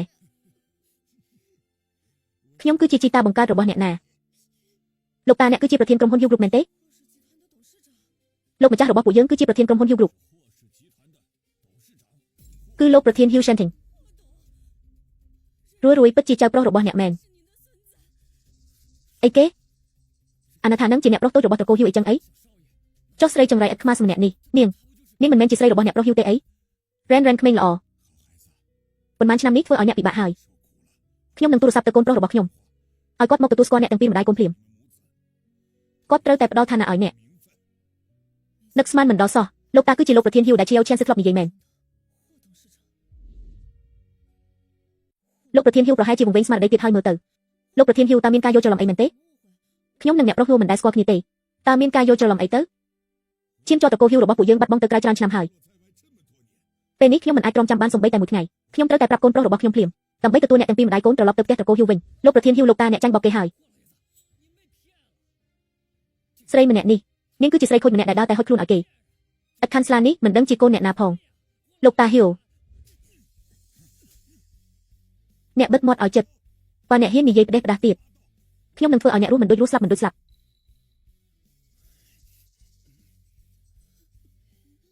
លោកតាកុំខឹងអីបើខឹងខូចសុខភាពរួយនឹងបារម្ភណាស់ល្អលោកតាមិនខឹងទេលោកតាស្ដាប់តាមរួយចេញឆេងឯងប្រញាប់ត្រឡប់មកវិញភ្លាមខ្ញុំមានរឿងសំខាន់ចង់និយាយជាមួយអ្នករឿងអីខ្ញុំរវល់ណាស់អ្នកប្រញាប់ត្រឡប់មកវិញភ្លាមមកវាពាក់ព័ន្ធនឹងកូនប្រុសរបស់អ្នកកូនប្រុសបង្កើតរបស់អ្នកកូនប្រុសលោកប៉ាតើអ្នកកំពុងនិយាយពីអីហ្នឹងតើឲ្យខ្ញុំនិយាយប៉ុន្មានដងទៀតខ្ញុំមិនអាចមានកូនប្រុសបានទេខ្ញុំមិនខ្វល់ទេឆាប់មកវិញភ្លាមមកមន្ទីរពេទ្យឥឡូវនេះអ្នកប្រញាប់មកវិញភ្លាមមកកូនមិនដឹងខុសត្រូវម្នាក់នេះរ៉ាន់រួយអ្នកទាំងអស់គ្នាកុំបារម្ភអីខ្ញុំនឹងឲ្យជីនសិនបកស្រាយរឿងនេះឲ្យច្បាស់ជាមួយអ្នកលោកប្រធានហ៊ូខ្ញុំមិនហ៊ានរំពឹងខ្ពស់ពេកទេក្មេងល្អអ្នកបានបង្កើតចៅប្រុសឲ្យត្រកូលហ៊ូដូច្នេះអ្នកគឺជាអ្នកស្រីវ័យក្មេងរបស់ត្រកូលហ៊ូហើយក៏ជាភរិយារបស់ជីនសិនដែរហើយក៏ជាកូនប្រសារដែលខ្ញុំហ៊ូចិនធីងទទួលស្គាល់ខ្ញុំមិនអាចទៅរួចរឿងនេះមិនអាចទៅរួចដាច់ខាតអានថាម្នាក់នេះមិននឹងអាចជាកូនរបស់លោកប្រុសហ៊ូទៅកើតចប់ហើយពួកយើងចប់សពគ្រប់អស់ហើយខ្ញុំបែរជាទៅប្រមាថកូននិងមនុស្សស្រីរបស់លោកប្រុសហ៊ូទៅវិញលោកមេផ្ទះពួកគេហ៊ានធ្វើបាបចៅប្រុសនិងកូនប្រសាររបស់ខ្ញុំដល់ថ្នាក់នេះអ្នកថាគួរដោះស្រាយយ៉ាងម៉េចលោកម្ចាស់កុំខឹងអីជំងឺលោកទើបតែធូរស្រាលទុកឲ្យខ្ញុំជាអ្នកចាត់ការចុះខ្ញុំឲ្យតែឃើញចៅប្រុសជំងឺខ្ញុំជាសះស្បើយអស់ហើយអូលោកតាហ៊ូនេះសុទ្ធតែជាការយល់ច្រឡំទេបាទយល់ច្រឡំទេខ្ញុំឃើញនឹងភ្នែកថាអ្នកធ្វើបាបចៅប្រុសនិងកូនប្រសារខ្ញុំយ៉ាងម៉េចខ្លះនៅថាការយល់ច្រឡំទៀតឬលោកតាហ៊ូពួកយើងខុសហើយលោកមេផ្ទះលីដេញពួកគេចេញទៅឲ្យអស់បណ្ដេញចេញពីទីក្រុងយុនឆឹងឲ្យបាត់ទៅដេញពួកគេចេញទៅឲ្យអស់បណ្ដេញចេញពីទីក្រុងនេះឲ្យបាត់ទៅរ៉ាន់កូនស្រីសម្លាញ់របស់ម៉ាក់តើប៉ារបស់កូននៅបន្ទប់សម្រាប់មួយណាកុំខំប្រឹងអេតប្រយោជន៍អីប៉ាមិនអាចរៀបការជាមួយអ្នកវិញដាច់ខាតរ៉ាន់ម៉ាក់ដឹងខុសហើយម៉ាក់ខុសហើយអភ័យទោសឲ្យម៉ាក់ម្ដងនេះទៅណាបានទេទៅថ្ងៃមុខកូនចង់ធ្វើអ្វីក៏ម៉ាក់គ្រប់គ្រងដែរច្រើនឆ្នាំមកនេះអ្នកធ្វើបាបពួកយើងម្ដាយកូនយ៉ាងម៉េចខ្លះតើអ្នកមិនដឹងខ្លួនឯងទេអីលោកមេផ្ទះនៅថ្មឹងធ្វើអីទៀតក្រវែងពួកគេចេញទៅក្រៅឲ្យអស់ទៅពួកយើងមានរឿងអីសឹមនិយាយគ្នាស្រួលបួលមែនទេទៅនិយាយជាមួយកូនប្រសារខ្ញុំទៅហឹមរ៉ាន់អើយម៉ាក់ខុសហើយឲ្យឱកាសម៉ាក់ម្ដងទៀតមកការដែលអ្នកបោះបង់ខ្ញុំចោលកាលនោះតើអ្នកធ្លាប់គិតថាមានថ្ងៃនេះទេវាមិនមែនបែបនឹងទេរ៉ាន់មិនមែនបែបនឹងទេកូនស្រីល្អរបស់ម៉ាក់ដេញពួកគេចេញទៅឲ្យអស់ទៅរ៉ាន់ឲ្យខ្ញុំគឺជាម្ដាយបង្កើតរបស់អ្នកណាហើយអ្វីអ្នកដាច់ចិត្តយ៉ាងនេះទោះបីជាពីមុនខ្ញុំធ្លាប់ធ្វើខុសក៏ដោយក៏អ្នកមិនអាចមិនទទួលស្គាល់ខ្ញុំដែរថាតើនឹងលើកលែងទោសឲ្យអ្នកឬអត់អញ្ចឹងអ្នកទៅសួរឪពុកខ្ញុំទៅតើគាត់នឹងលើកលែងទោសឲ្យអ្នកទេរ៉ាន់ម៉ាក់ដឹងខុសមែនទែនហើយអ្នកឲ្យឱកាសម៉ាក់ម្ដងទៀតមកតែម្ដងគត់ឲ្យម៉ាក់បានត្រឡប់មកក្បែរអ្នកវិញមកមែនហើយបងស្រីគាត់គឺជាម្ដាយបង្កើតរបស់បងចំណែកខ្ញុំគឺជាប្អូនប្រុសរបស់យើងគឺជាគ្រួសារតែមួយម្ដាយបង្កើតសាច់ញាតិបង្កើតមែនហើយខ្ញុំគឺជាម្ដាយបង្កើតរបស់អ្នកពួកយើងគឺជាសាច់ញាតិដែលជិតស្និទ្ធបំផុតរបស់អ្នកម៉ាក់ដឹងថាពីមុខខុសចំពោះអ្នករ៉ាន់ពិតមកទៅខ្ញុំមិនអាចលើកលែងទោសឲ្យអ្នកដាច់ខាត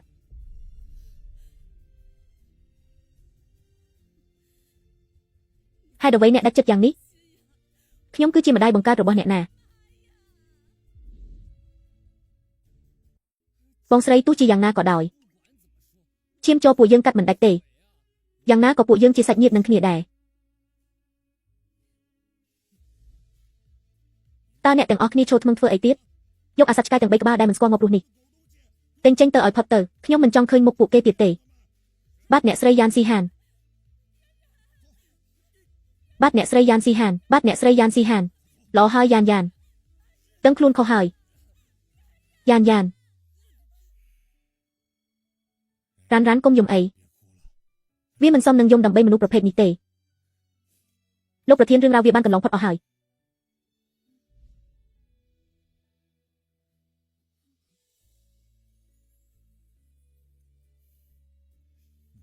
ម៉ាក់មិនពិបាកទេរុនស្រឡាញ់ម៉ាក់បំផុតហើយម៉ាក់ក៏ស្រឡាញ់រុនបំផុតដែរអូយថ្ងៃនេះអ្នកក៏ហត់ខ្លាំងដែរហើយតោះពួកយើងត្រឡប់ទៅផ្ទះវិញដើម្បីសម្រាកឲ្យបានស្រួលលោកម្ចាស់អ្នកត្រូវសម្រាកនៅមន្ទីរពេទ្យ2-3ថ្ងៃទៀតសិនតើខ្ញុំត្រូវសម្រាកធ្វើអីទៀតឥឡូវនេះជំងឺរបស់ខ្ញុំជាអស់ហើយតែទៅរកកូនមិនស្ដាប់បង្គាប់ម្នាក់នោះមើលហេតុអីបានជាគាត់មិនទាន់មកដល់ទៀត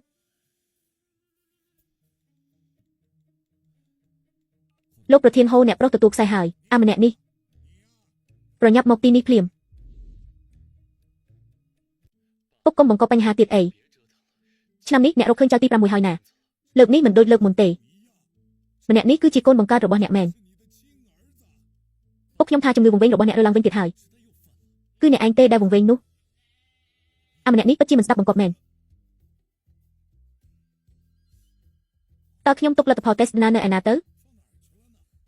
ខ្ញុំត្រូវតែរកវាឲ្យឃើញដើម្បីឲ្យគាត់មើលឲ្យច្បាស់ភ្នែកប្រាប់ខ្ញុំមើលហេតុអីបានជាខ្ញុំបង្កើតបានកូនមិនដឹងគុណបែបនេះខ្ញុំ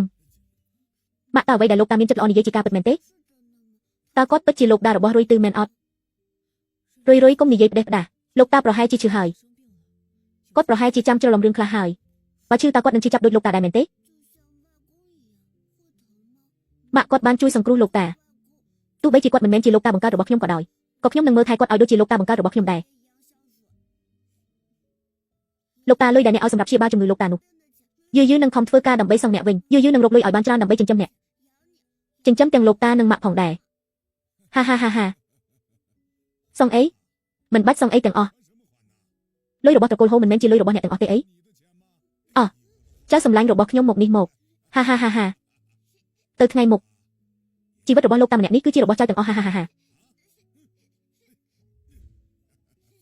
ប្រសិនបើលោកប្រធានហូពិតជាលោកតារបស់រុយមែនមិនដឹងជាល្អយ៉ាងណាទេគួរឲ្យស្ដាយគាត់គ្រាន់តែជាគ្រូបង្រៀនម្នាក់ដែលមានបញ្ហាស្មារតីគួរឲ្យអាណិតប៉ុណ្ណោះ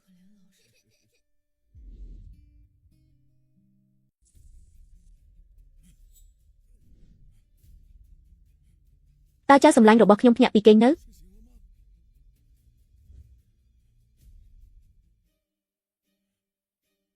ចៅសម្លាញ់របស់ខ្ញុំចៅសម្លាញ់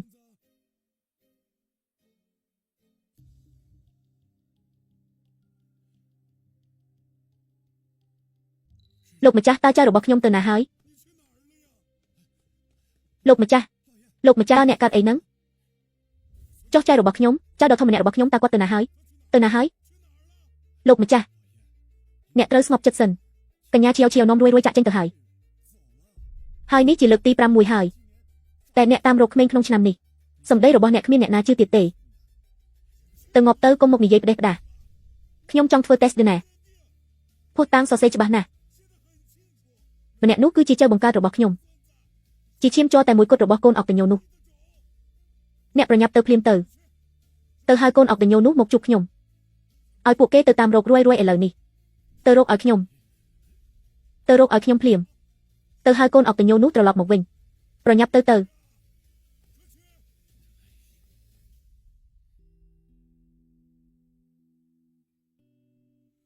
្យរួយរបស់ខ្ញុំឲ្យចៅសម្លាញ់របស់ខ្ញុំពេលនេះខ្ញុំមិនចង់ឲ្យចៅនៅខាងក្រៅរោងទុកសំបីតែមួយវិនាទីឡើយ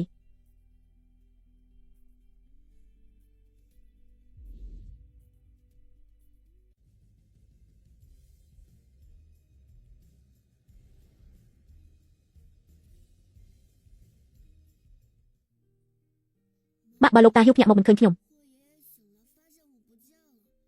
តើគាត់នឹងយំដែរទេតើគាត់គិតថារួយបោះបង់គាត់ចោលទេរួយលោកតាហ៊ីវគឺជាមនុស្សល្អបំផុតក្នុងលោកប៉ុន្តែយើងមិនអាចរំខានគាត់ទៀតទេប៉ុន្តែលោកតាថាខ្ញុំជាចៅប្រុសរបស់គាត់ គាត់ថាខ្ញុំមុខដូចកូនប្រុសគាត់បេះបិទគាត់ថាបើអ្នកណាហ៊ានធ្វើបាបខ្ញុំគាត់នឹងវាបំបាក់ជើងអ្នកនោះរយកូនសម្លាញ់លោកតាហ៊ីវអាណិតស្រឡាញ់កូនណាស់ទើបគាត់ថ្នាក់ក្នុងកូនដូចចៅបង្កើតបែបនេះបុណ្យគុណនេះយើងត្រូវចងចាំទុកចាំកូនធំឡើងទោះត្រូវបំរើគាត់ក៏ត្រូវតបស្នងដែរដឹងទេបំរើគាត់មែនទេចាអីចឹងរយចង់ធ្វើជាសេះឲ្យលោកតាជិះឥឡូវហ្នឹងកូនឈួតមែនតោះទៅរ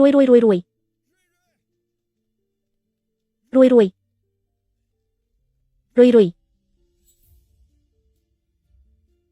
កញ្ញាឈៀវអ្នកប្រុសតូចរួយ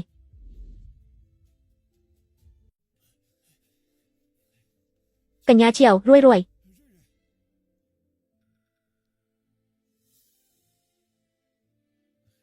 សុំទោសខ្ញុំច្រឡំមនុស្សទេ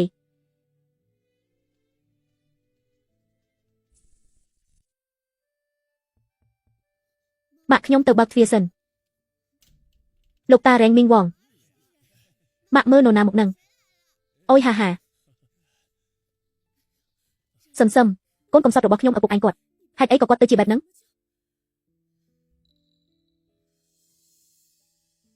អ្នកទាំងអស់គ្នាមីងឪពុកខ្ញុំនឹងជាសះស្បើយគាត់ប្រកាសជាបាត់នេះជាលុយកាក់ដែលអ្នកទាំងអស់គ្នាជួយគ្នាសង្ឃឹមថាលោកឈៀវនឹងឆាប់បានចេញពីមន្ទីរពេទ្យឲ្យគាត់មានសុវត្ថិភាពនេះជាមេមន់នៅផ្ទះខ្ញុំអ្នកប្រញាប់យកទៅធ្វើស៊ុបឲ្យពុកអ្នកបើកម្លាំងទៅមីងវងពូយ៉ែងលុយនេះខ្ញុំមិនអាចទទួលយកបានទេអ្នកទាំងអស់គ្នារកលុយក៏មិនស្រួលដែរខ្ញុំមិនអាចយកទេទុកវាវិញទៅអ្នកជាស្រីម្នាក់ឯងត្រូវមើលកូនផងមើលអ្នកជំងឺផងបើមិនជួយអ្នកទេតើយើងនៅជាមនុស្សទៀតទេពិតមែនហើយអរគុណអ្នកទាំងអស់គ្នាខ្លាំងណាស់ឆាប់ក្រោកឡើង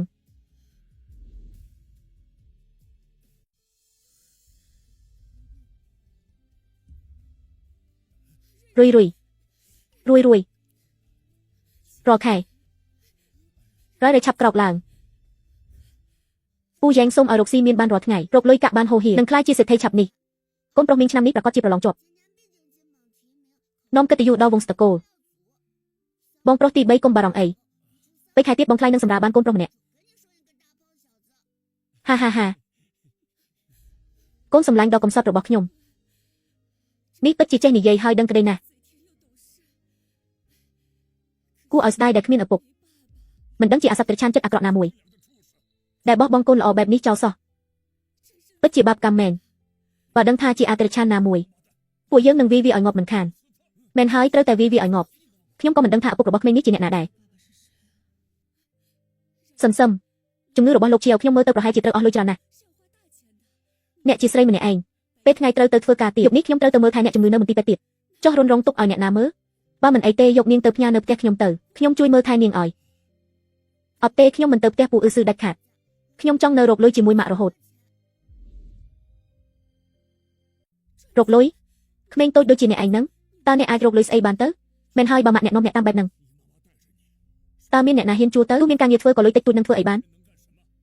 តើអាចបង់ថ្លៃថ្នាំបានទេឬក៏អាចបង់ថ្លៃសម្រាប់ពេទ្យបានប៉ុន្តែខ្ញុំមានច្រកមួយគ្រាន់តែខ្លាចថាមនុស្សស្រីដូចជាអ្នកទ្រាំមិនបានលោកពូខ្ញុំអាចធ្វើបានគ្រប់យ៉ាងទោះលំបាករហ័សនឿយប៉ុណ្ណាក៏ខ្ញុំស៊ូដែរបើជាការងារអនាម័យគឺបំស៊ូជីវីតាមីនសម្រក់គីឡូ1កំប៉ុងស្រក់បាន3ទៅ6គីឡូស្រក់គីឡូដោយសុវត្ថិភាពជាផលិតផលស្តង់ដារដែលទទួលស្គាល់ទាំងក្នុងនិងក្រៅប្រទេសញ៉ាំទៅមិនប៉ះពាល់ដល់សុខភាពមិនធ្វើទុក្ខរីករូបគ្មានផលរំខានដល់ជីវភាពប្រចាំថ្ងៃវីតាមីនសម្រក់គីឡូស៊ូជីមានតួនាទីដុតជាតិខ្លាញ់អាក្រក់នៅក្នុងខ្លួនដោយបញ្ចេញទៅតាមញើសនិងទឹកនោមទប់ស្កាត់ការឃ្លានថែមទាំងជួយឲ្យស្បែកភ្លឺថ្លាសម្រាប់ក្មេងជាងវ័យស៊ូជីវីតាមីនសម្រក់គីឡូជាផលិតផលតែមួយជាមួយនឹងស៊ូជី collagen បងប្អូនអាចប្រើប្រាស់ដោយទំនុកចិត្តជាផលិតផលស្តង់ដារប្រទេសជប៉ុនដែលមានការទទួលស្គាល់ជាអន្តរជាតិបងប្អូនអាចរកទិញបានតាមទីផ្សារ25ខេត្តក្រុងលូនឹងសម្អាតបង្គន់វាធំក្លិនស្អុយខ្លាំងណាស់សំបីតែឆ្កែក៏មិនហ៊ានក្បែរតែធ្វើមួយជើងអាចស្មើនឹងធ្វើការច្រើនថ្ងៃតែអ្នកខ្លួនតូចបែបនេះហើយថែមទាំងមានកូនទៀតលោកចាងអ្នកចង់សម្លាប់គាត់មែនទេការងារលំបាកបែបនេះសំបីតែមនុស្សប្រុសក៏ទ្រាំមិនបានដែរគឺដោយសារគ្មានអ្នកធ្វើទើបគេឲ្យលុយច្រើនមែនទេលោកតាជើងខ្ញុំអាចធ្វើបាន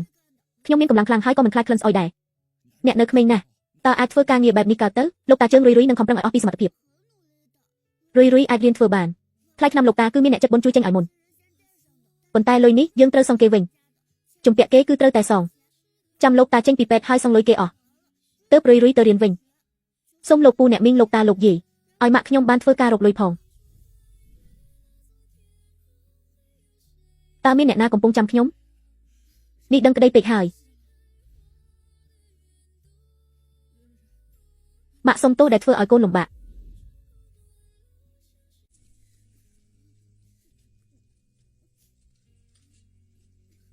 ព្រះឲ្យក្លិនស្អុយអីក៏ស្អុយយ៉ាងនេះអូយដើម្បីតែលុយហ៊ាននាំកូនមកធ្វើការងាររកខ្វក់បែបនេះផងពិតជាមិនយល់តតែសោះ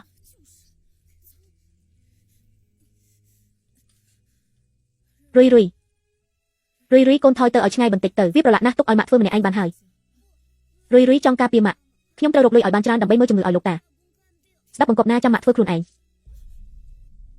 ម៉ាក់ចុះ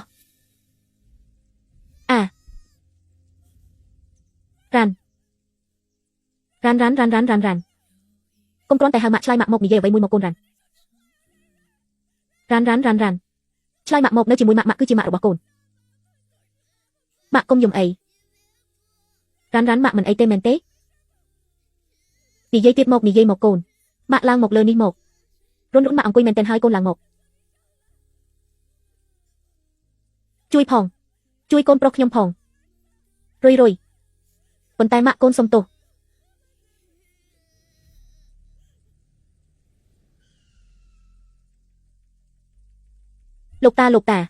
លោកតាចៅប្រុសសំណប់របស់ខ្ញុំជួយកូនប្រុសខ្ញុំផងសូមជួយកូនប្រុសខ្ញុំផងអូចៅប្រុសខ្ញុំនៅឯណាចៅប្រុសរបស់ខ្ញុំតើកូននៅឯណាទៅលោកម្ចាស់កុំអើភ័យអីរុយលោកតានៅក្នុងបន្ទប់សង្គ្រោះបន្ទាន់នៅឡើយទេខាងមន្ទីរពេទ្យប្រាប់ថាបើមានដំណឹងគេនឹងប្រាប់ភ្លាមខ្ញុំមិនអាចចាំសំបីតែមួយវិនាទីទៀតទេខ្ញុំត្រូវតែជួបចៅប្រុសខ្ញុំឥឡូវនេះពេលគិតថាគាត់កំពុងលំបាកនៅខាងក្រៅខ្ញុំដេកមិនលក់បាយមិននឹកសោះពុកកុំអើរំភើបពេករកសពអស់ហើយរកគ្រប់កន្លែងអស់ហើយទាំងនៅផ្ទះសាលារៀនគ្រប់កន្លែងទាំងអស់តែមិនឃើញស្រមោលគាត់សោះចៅប្រុសខ្ញុំច្បាស់ជាមានរឿងអ្វីកើតឡើងហើយកុំបារម្ភអីពុកខ្ញុំបានបន្ថែមមនុស្សឲ្យជួយរកហើយកំពុងរកពេញក្រុងតែម្ដងនឹងរកឃើញក្នុងពេលឆាប់នេះណែពុកមកពីឯងជាកូនមិនដឹងគុណទើបមានរឿងបែបនេះ6 ឆ្នាំហើយពេញ6 ឆ្នាំតែម្ដងឯងទុកឲ្យចៅបង្កើតរបស់ខ្ញុំរស់នៅត្រេកត្រត់នៅខាងក្រៅយូរយ៉ាងនេះរស់នៅទាំងវេទនាមិនស្មើនឹងសត្វធាតុផងឥឡូវសំបីតែមនុស្សក៏រកមិនឃើញទៀតឯងពិតជាមនុស្សចិត្តខ្មៅមែនអ្នកហ៊ានបោះបង់ពួកគេទាំងពីរអ្នកម្ដាយនិងកូនផងអីថ្ងៃនេះខ្ញុំនឹងវាបំបាក់ជើងអ្នកពុកខ្ញុំមិនស្គាល់ស្រីម្នាក់នោះតតែសោះតើខួរក្បាលអ្នកវង្វេងទៀតហើយមែនទេរ៉ែនអ្នកត្រូវតែទ្រាំឲ្យបានម៉ាក់នឹងមកជួយអ្នកភ្លាមរួយ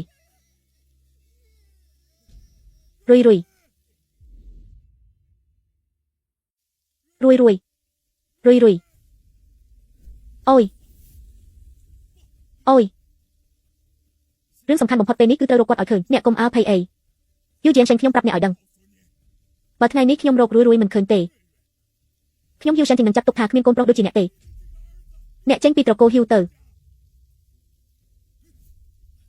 តើអ្នកទាំងអស់គ្នាមកចូលធ្វើអីនៅទីនេះមកចូលធ្វើជាគ្រឿងតាំងលម្អមែនទេទៅរកគាត់ទៅទោះបីជាត្រូវកាប់ផ្ញើទីក្រុងនេះក៏ដោយក៏ត្រូវតែរកចៅប្រុសរបស់ខ្ញុំឲ្យឃើញដែរបាទរួយចៅសំឡាញ់ចង្រៃពិតមែនស្អុយខ្លាំងណាស់យាយចាស់ម្នាក់នេះមិនអាចជាមនុស្សដែលយើងកំពុងរកនោះទេទៅរុយ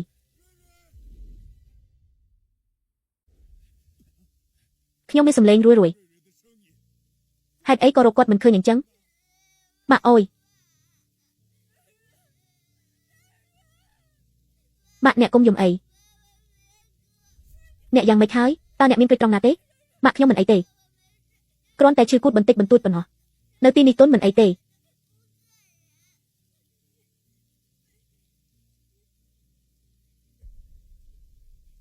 ហត់ណាស់ហើយក៏គួរឲ្យខ្លាចដែរប៉ុន្តែខ្ញុំមិនអាចយំទេមិនអាចឲ្យម៉ាក់បារម្ភពីខ្ញុំបានឡើយចុះផ្លូវរបស់ខ្ញុំម៉ាក់អ្នកកុំយំអីបើអ្នកយំវានឹងធ្វើឲ្យឈឺភ្នែកអ្នកទៅមុនចុះកូនឆោតឲ្យខ្ញុំមិនខឹងអ្នកទេគឺខ្ញុំទេដែលខុសចំពោះអ្នកម៉ាក់ចង់ជួយខ្ញុំទៅត្រូវរបួសអ្នកកុំបារម្ភអីខ្ញុំមិនខ្លាចឡើយខ្ញុំនឹងតស៊ូឡើងមកដោយខ្លួនឯងយើងត្រូវរកលុយដើម្បីជួយគាត់ កូនសម្លាញ់ម៉ាក់ពិតជាអសមត្ថភាពណាស់គ្មានសមត្ថភាពឲ្យកូនរស់នៅស្រួលបណ្ដោយឲ្យកូនមកពិបាកនៅទីនេះ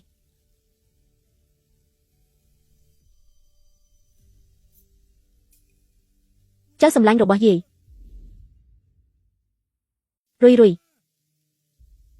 រុយម៉ាក់ចាំកូនឡើងមករុយកាន់ឲ្យជាប់ម៉ាក់នឹងទាញកូនឡើងមករុយកាន់ឲ្យជាប់កុំលែងដៃអាយម៉ាក់ខ្ញុំធ្ងន់ណាស់អ្នកទាញខ្ញុំមិនរួចទេខ្ញុំត្រូវរកវិធីឡើងទៅដោយខ្លួនឯងមិនបានទេម៉ាក់សុំទោសប្រញាប់ឡើងម៉ាក់នឹងទាញកូនឡើងអ្នកប្រញាប់បិទវាទៅខ្ញុំច្បាស់ជាបានឮសំឡេងជួយរុយហេតុអីក៏រកគាត់មិនឃើញអញ្ចឹងលោកម្ចាស់ភ្លៀងធ្លាក់ខ្លាំងណាស់អ្នកប្រុសទឹកជោគអស់ហើយឬក៏ពួកយើងត្រឡប់ទៅវិញសិនទៅមិនបានទេបើខ្ញុំរកកូនមិនឃើញស្លាប់ក៏ខ្ញុំមិនទៅវិញដែរគាត់នៅក្បែរនេះខ្ញុំអាចមានអារម្មណ៍ដឹងលោកម្ចាស់លោកស្ដាប់ច្រឡំទៀតហើយដឹងបើអ្នកហ៊ាននិយាយច្រើនទៀតចេញទៅឲ្យឆ្ងាយព្រះអើយតើពេលណាទើបវាឈប់ធ្លាក់ទៅកាន់ឲ្យជាប់គុំលែងដៃណាម៉ាក់នឹងជួយកូនឡើងមកឥឡូវនេះ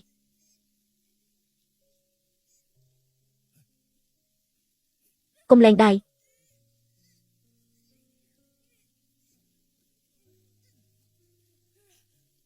កូនពិតជាមិនអីមែនទេមានឈឺត្រង់ណាទេមានរបួសម៉ាក់មកម៉ាក់ខ្ញុំមិនអីទេ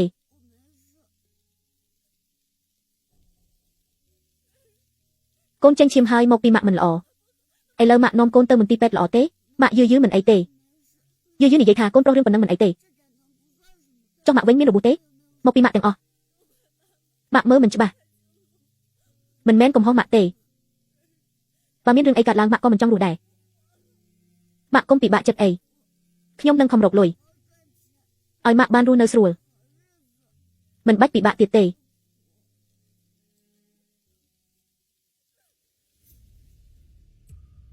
ចៅសម្លាញ់របស់យាយ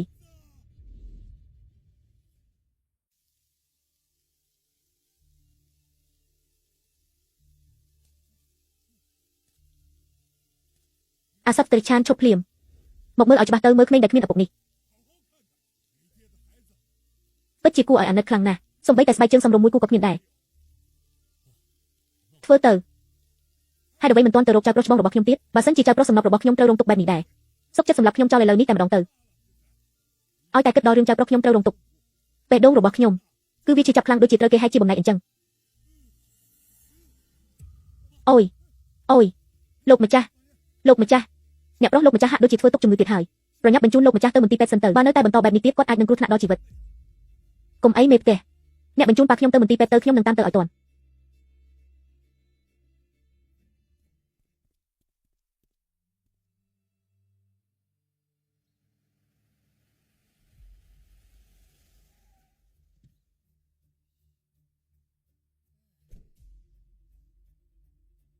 អូហូមិនមែនអ្នកបានតង់គ្រូសាត្រកូលហ៊ូហើយទេអីមិនក៏នៅមកធ្វើការងាររកខ្វក់បែបនេះនៅទីនេះទៀតហាមីស្រីថោកទាបមិនក៏អាចជួបអ្នកនៅទីនេះបានទៅវិញ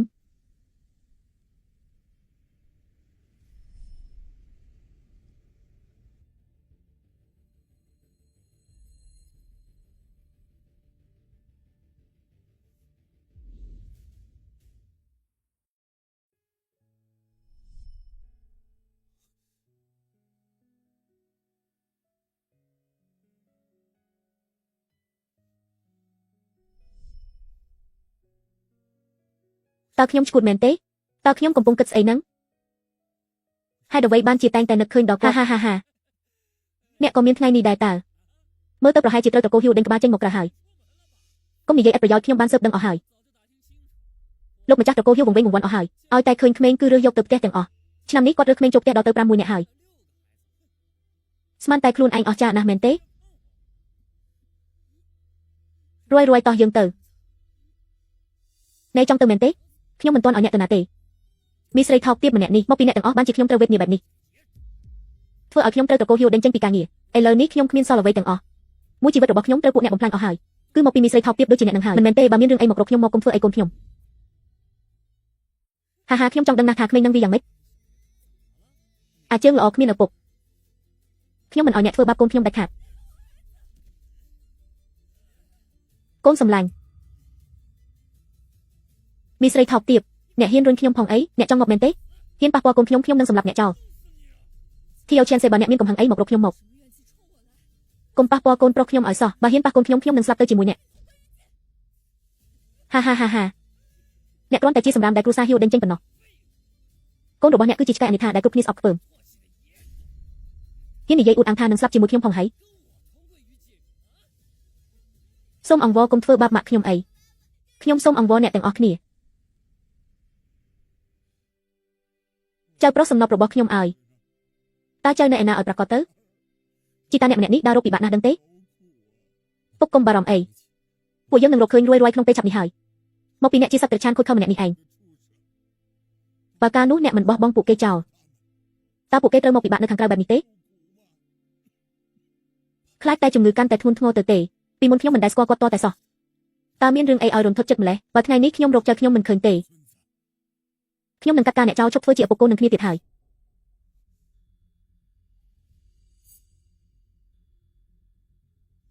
អើយរួយចៅប្រុសខ្ញុំជប់ឡានភ្លាមចម្លែកណាស់ហេតុអីពេលឃើញគាត់បេះដូងខ្ញុំលោតញាប់ខ្លាំងម្លេះ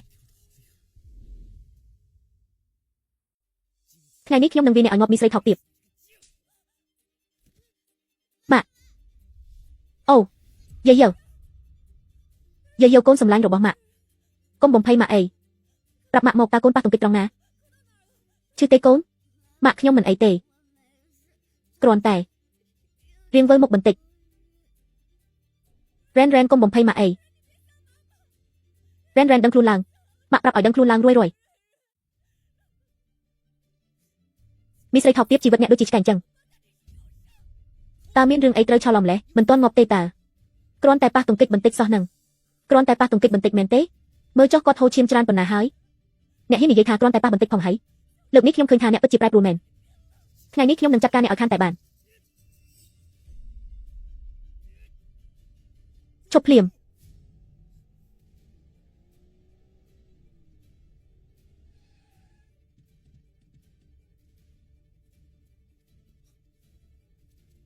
ឈប់ទៅចាប់មីស្រីថោកទាបម្នាក់នេះជាសេឈប់ទៅគ្រប់គ្រាន់ហើយបើនៅតែបន្តវាទៀតពិតជាមានមនុស្សស្លាប់មិនខានទេអ្នកចង់ជាប់គុកមែនទេឈានសេពួកយើងប្រញាប់ទៅគ្រូសាហ៊ីវឲ្យពេលពួកយើងតែ3ថ្ងៃទេបើមិនទៅឥឡូវទេគឺយឺតពេកហើយនិយាយដល់គ្រូសាហ៊ីវខ្ញុំខឹងណាស់មកពីស្រីម្នាក់នេះទាំងអស់ឈៀតពេលលោកម្ចាស់វង្វេងមកធ្វើបាបខ្ញុំធ្វើឲ្យខ្ញុំបាត់បង់ការងារអញ្ចឹងរៀបចំគាត់ឲ្យស្រួលបួលទៅខ្ញុំមិនព្រមទេស្រីម្នាក់នេះខ្ញុំណែនាំឲ្យអ្នកដើរតាមពួកយើងដោយស្រួលឲ្យគាត់រៀបការជាមួយតាចាស់យ៉ាងទៅគាត់មិនមែនចង់រៀបការជាមួយនាងទេអីកាលពីមុនបានព្រមព្រៀងគ្នាអស់ហើយទេខ្ញុំមិនព្រមទេធ្វើឲ្យឈានសេបាត់បង់ការងារអ្នកត្រូវតែសងពួកយើងបើមិនអញ្ចឹងទេតើឲ្យឈានសេទៅរកប្រពន្ធណៃណាពុកនិយាយត្រូវណាស់ស្លាប់ក៏មិនទៅដែរគុំទៅអីអ្នកមិនខ្លាចគ្រូសាហ៊ីវមកកំចាត់អ្នកទេអីលោកប្រធានហ៊ីវគាត់ចាស់វង្វេងហើយរាល់ថ្ងៃដើរតែទទួលក្មេងផ្សេងធ្វើជាចៅអ្នកពិតជាមិនគិតថាក្មេងអនាថាជាអ្នកប្រុសតូចរបស់គ្រូសាហ៊ីវមែនទេឈានសេខ្ញុំសុំអង្វរអ្នកចង់បានលុយប៉ុន្មានខ្ញុំនឹងឲ្យទាំងអស់ខ្ញុំសុំអង្វរលេងខ្ញុំទៅមិនស្រួលទេប្រញាប់នាំរិនទៅមន្ទីរពេទ្យរិនហាម៉ាក់ខ្ញុំវិលមុខណាស់ចង់គេងណាស់រិនអ្នកពិតជាគួរឲ្យអាណិតណាស់ទៅលេងខ្ញុំនៅហ៊ានតែទៀតមែនទេទៅចូលទៅអ្នកទ្រាំបន្តិចទៅចូលទៅយូanyoneមកនេះទៅផ្ទះតាចាស់យ៉ាងដើម្បីបញ្ចប់រឿងនេះសិនទៅយូanyoneគឺម៉ាក់អសមត្ថភាពម៉ាក់ការពារកូនមិនបានម៉ាក់សុំទោស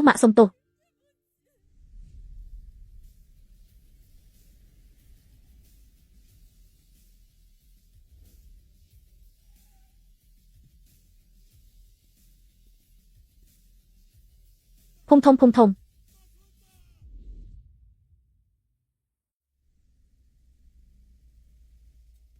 នោះជាឡានលោកប្រធានហ៊ីវឆាប់ពួនទៅ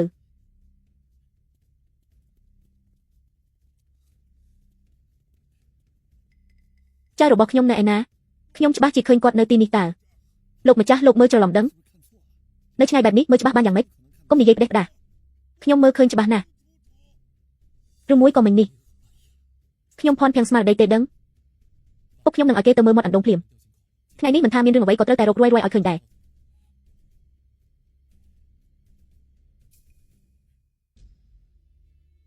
ស្បែកជើងច្រើនម្លេះតើចៅប្រុសខ្ញុំមានរបួសមែនទេម៉ាក់កុំយំអីលោកតាខ្ញុំលែងឈឺហើយពិតមែនមិនក៏មិនឈឺទៅកើតកូនហូរឈាមហើយហូរឈាមច្រើនណាស់សុំទោសកូនម៉ាក់មានទុក្ខលំបាកទិញតាមគេទៅនៅទីនេះឲ្យខ្ញុំជិះលើក្បាលដល់ទៅទៀតម៉ាក់ញ៉ាំបន្តិចទៅពេលមេឃភ្លៀងវានឹងធូរស្រាលហើយ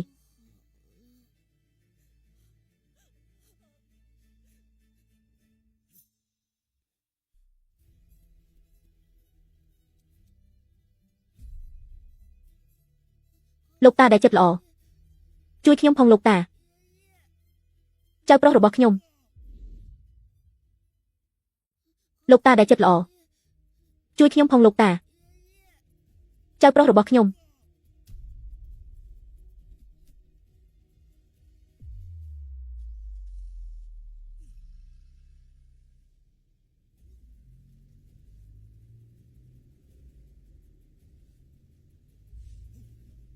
ដេញតាមឲ្យខ្ញុំចៅប្រុសខ្ញុំនៅលើឡាននោះប្រញាប់ដេញតាមទៅពួកអាសម្រាប់អស់ឯងដេញតាមឲ្យខ្ញុំលោកម្ចាស់លោកកុំអារំភើបពេកបេះដូងលោកទ្រាំមិនបានទេពួកយើងទៅមន្ទីរពេទ្យសិនទៅចៅប្រុសខ្ញុំនៅលើឡានគាត់មានរបួសគាត់ច្បាស់ជាឈឺខ្លាំងណាស់ច្បាស់ជាខ្លាចខ្លាំងណាស់ពួកឯងប្រញាប់ដេញតាមទៅតើអ្នកណាហ៊ានធ្វើបាបគាត់ខ្ញុំនឹងហែកសាច់វាជីកង់លៃស្ឬទេកូនប្រុសឯងនៅលើឡានកំពុងហើរឲ្យជួយឯងប្រញាប់ដេញតាមទៅពុកកុំអារំភើបពេកខ្ញុំទៅដេញតាមឥឡូវហើយលឿនឡើងស្ទាក់ឡាននោះឲ្យខ្ញុំអ្នកណាស្ទាក់បានខ្ញុំឲ្យ500លានម៉ែអាងប់ឲ្យខ្ញុំឲ្យវា500លានខ្ញុំឲ្យ500លាន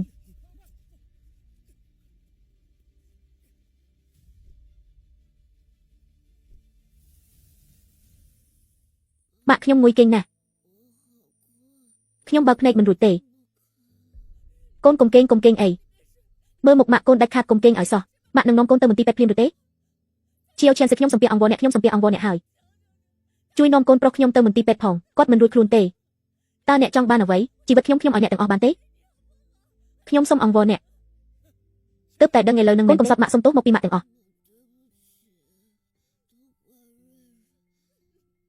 គឺខ្ញុំដែលធ្វើឲ្យកូនពិបាកបើសិនជាគ្មានរួយទេនោះអ្នកក៏មិនបាច់ហត់នឿយបែបនេះដែររួយគឺម៉ាក់ខុសហើយម៉ាក់មិនដែលគិតថាអ្នកជាបន្ទុកទេអ្នកគឺជាអ្វីគ្រប់យ៉ាងរបស់ម៉ាក់គឺម៉ាក់សុំទោសអ្នកម៉ាក់ខ្ញុំងុយគេងណាស់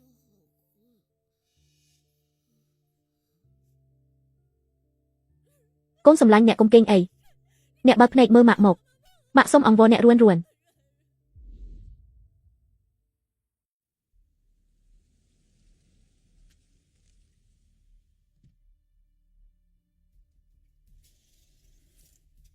តើអ្នកចង់បានអ្វីឲ្យប្រាកដចង់បានអី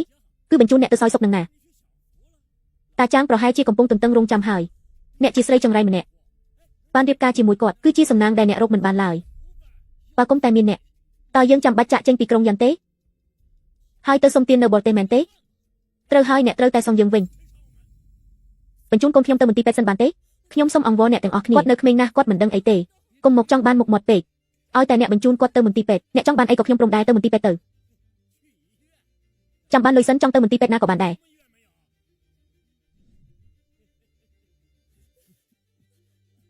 លេងខ្ញុំទៅ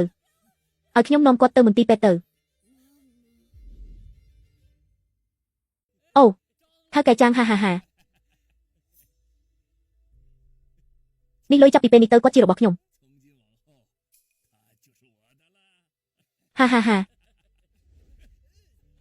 ហា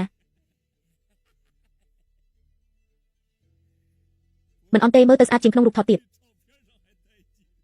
យប់នេះទុកឲ្យខ្ញុំមើលថែអ្នកឲ្យបានល្អ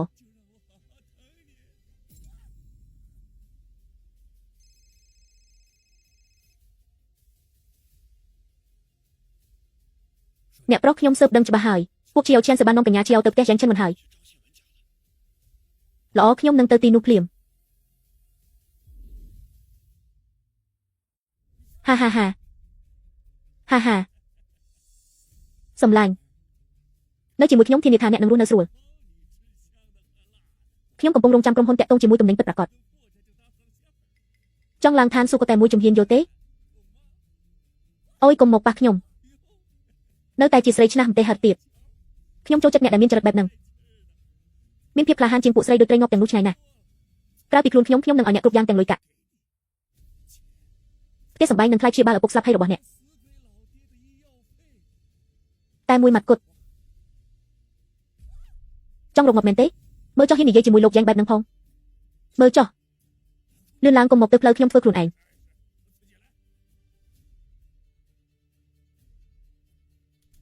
បងប្រុសទី3កុំខ្វល់ពីខ្ញុំអីហាហាហាអ្នកឯងចង់រកមកមែនទេ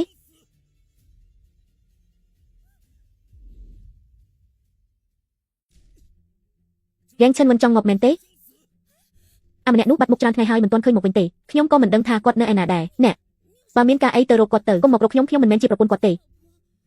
គ្រាន់តែបោកគាត់ប៉ុណ្ណោះយ៉ាងឈិនមិនត្រឡប់ទៅស្រុកកំណើតបាត់ហើយទៅភូមិតកូរ៉េងស្រែកទៅស្រែកឲ្យបែកបំពង់ក៏ដោយក៏គ្មានអ្នកមកជួយអ្នកដែរខ្ញុំមកហើយជប់ភ្លាមអង្វរអ្នកកុំធ្វើបាបម៉ាក់ខ្ញុំអីកុំធ្វើបាបម៉ាក់ខ្ញុំអាឆ្មាដែលហ៊ានមកកាត់ចង្វាក់នេះធ្វើឲ្យខូចអារម្មណ៍អស់រលីងអូយនេះជាលោកម្ចាស់ឆេងតើសុំកុំខឹងអី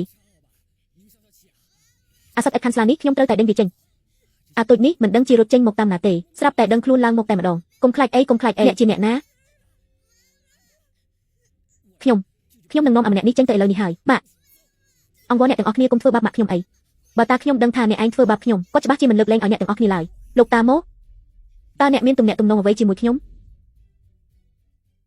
តើអ្នកមានទំនាក់ទំនងអ្វីជាមួយត្រកូលហ៊ីវកុំនិយាយពីគាត់អីឥតប្រយោជន៍ទេពួកគេទាំងពីរអ្នកសុទ្ធតែយកសពទាំងថ្ងៃលោកតាហ៊ីវនោះក៏ជំងឺវង្វេងវង្វាន់បាត់ហើយជួបអ្នកណាក៏ហៅថាចៅដែរយូរយ៉ាងឈិនគាត់អត់កូនទេអ្នកណាក៏ដឹងដែរថាគាត់ជាមនុស្សអសមត្ថភាពមិនអាចមានកូនដាច់ខាតអីគេមិនឆ្ងល់ទេថាហេតុអីអ្នកមិនព្រមស្លាប់រស់បែបនេះអ្នកមិនគិតថាហូជីនសឹងស្រឡាញ់អ្នកមែនទេដឹងកង្កែបចង់ស៊ីសាច់ខ្ញានមែនទេខ្ញុំសូមអង្វរអ្នកទាំងអស់គ្នាខ្ញុំសូមអង្វរលែងពួកយើងទៅខ្ញុំសូមអង្វរអ្នកលែងពួកយើងទៅខ្ញុំថ្ងៃក្រោយខ្ញុំសុខចិត្តធ្វើជាគូជាសេះបំរើអ្នកបានទេហាហាហាធ្វើជាគូជាសេះអីមិនបាច់ទេយកខ្លួនប្រានមកសងវិញមកតបស្នងខ្ញុំឲ្យបានល្អទៅតោះទៅវើយ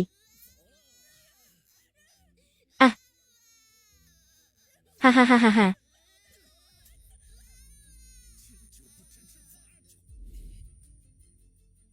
កុំបារម្ភយប់នេះមានតែខ្ញុំម្នាក់គត់ទោះជាស្ដេចមកក៏រំខានក្តីសុខយើងមិនបានដែរ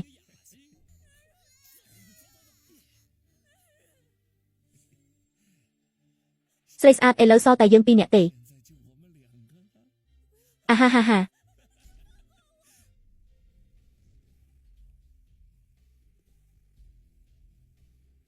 អាណាហានថ្លើមធំមកបំផ្លាញរឿងល្អរបស់អញ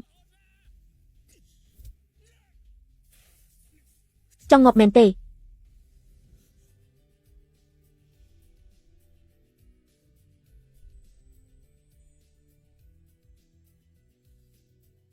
អាត្រេឆានណាអញនឹងយកជីវិតហែងលើលោកនេះមិនទាន់មានអ្នកណាហ៊ានយកជីវិតខ្ញុំទេអូលោកម្ចាស់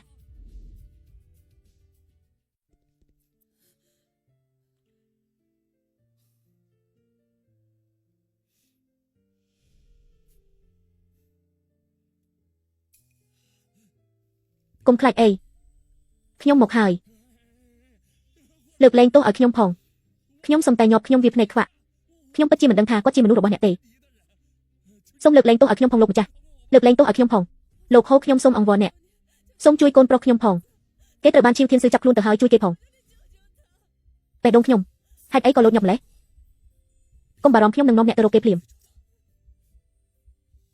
ចៅប្រុសខ្ញុំចៅប្រុសសម្លាញ់របស់ខ្ញុំនៅឯណាចៅខ្ញុំនៅឯណាគេត្រូវបានឈៀវធានស៊ឺចាប់ខ្លួនទៅហើយអីគេអត្រឆានឈៀវធានស៊ឺហ៊ានប៉ះពាល់មនុស្សអញផងហ៊ានប៉ះមនុស្សតកូលហូគឺចង់ងាប់ហើយ ពូលីប្រមូលកម្លាំងទាំងអស់តាមរកឈីវធានស៊ឺពេញទីក្រុងភ្លាមត្រូវតែរកឲ្យឃើញក្នុងរយៈពេល1ម៉ោងបាទអ្នកប្រុសត្រូវតែរកឲ្យឃើញក្នុងរយៈពេល1ម៉ោងបាទអ្នកប្រុសមេកាលីម្នាក់នេះខ្ញុំមិនចង់ឃើញមុខវានៅក្នុងទីក្រុងនេះទៀតទេធ្វើឲ្យវាវិនាសអន្តរាយទៅឲ្យវាដើររើសម្រាមអស់មួយជីវិតបាទហាលោកប្រធានហូគឺឈីវធានស៊ឺជាអ្នកបង្ខំខ្ញុំទេគាត់និយាយថាអ្នកនៅខាងក្នុងគឺជាស្រីថោកទាបរបស់ភាគខ្ញុំពិតជាវង្វេងស្មារតីមែនលោកប្រធានហ៊ីវហ៊ានប៉ះពាល់មនុស្សរបស់ត្រកូលហ៊ីវផងអីទោះបីជាស្ដេចមកពីណាក៏ដោយខ្ញុំនឹងកិនឆ្អឹងគាត់ឲ្យខ្លាចជាភេសគាត់ពិតជាអ្នកបំផ្លាញត្រកូលហ៊ីវនៅថ្ងៃក្រោយមែនលោកតាហ៊ួងខ្ញុំខ້ອຍហ្គាវសំនឹងស្លាប់10000ដងលោកតាហ៊ួងខ្ញុំគ្រាន់តែជាឆ្កែខ្វាក់ភ្នែកមួយក្បាលប៉ុណ្ណោះសូមលោកមេត្តាលើកលែងទោសសូមលើកលែងជីវិតថោកទាបរបស់ខ្ញុំផងបញ្ជូនគាត់ទៅកន្លែងដែលគាត់គួរទៅប្រាប់ពួកគេឲ្យមើលថែគាត់ឲ្យបានល្អក្មួយស្រីអ្នកមិនបានខាតបង់អ្វីទេអ្នកគឺជាព្រះរស់ដែលជួយសង្គ្រោះមនុស្សជួយនិយាយល្អឲ្យខ្ញុំផងលើកលែងជីវិតឆ្កែរបស់ខ្ញុំផងខ្ញុំមិនហ៊ានទៀតទេស្លាប់ដូចអ្នកមិនគួរឲ្យស្ដាយទេ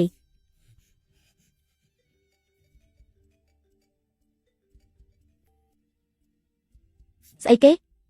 ប្រលានយន្តហោះជាយ៉ែងកំពុងនាំកូនប្រុសខ្ញុំទៅប្រលានយន្តហោះប្រញាប់ទៅរកចៅប្រុសខ្ញុំទៅបញ្ជូនគាត់ចូលទៅក្នុងទៅ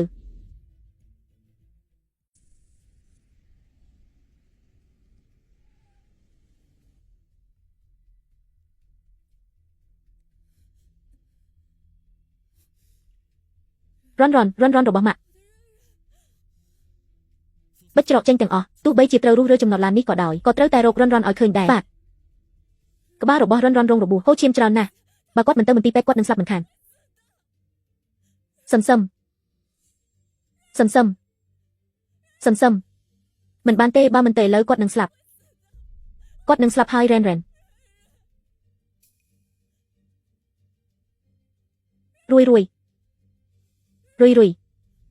រួយតើគឺជាកូនមែនទេបើគឺជាកូនប្រញាប់ឆ្លើយមករួយ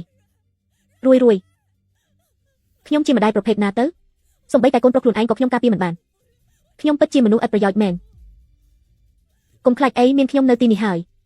ខ្ញុំទៅតែឆែកមើលហើយគីអូឈានសេមិនមានកំណត់ត្រាឡើងយន្តហោះទេពួកគេរត់មិនឆ្ងាយទេរយវីឈឺនៅក្បែរនេះឯងខ្ញុំនឹងរកគាត់ឲ្យឃើញភ្លាមខ្ញុំពិតជាគ្មានប្រយោជន៍សោះគ្មានប្រយោជន៍តតែសោះ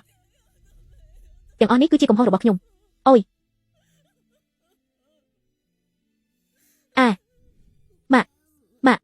ម៉ាក់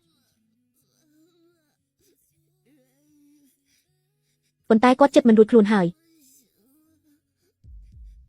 ទៅថ្ងៃមុខអ្នកត្រូវរស់នៅឲ្យបានល្អ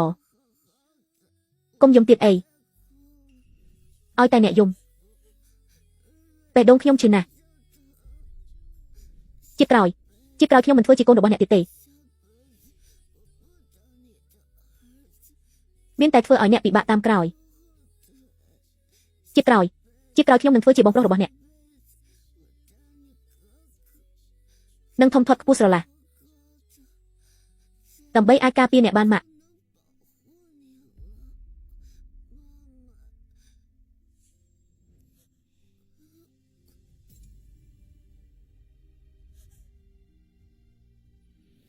រុយម៉ាក់មកហើយម៉ាក់មកហើយរុយតើអ្នកនៅឯណាទៅរុយ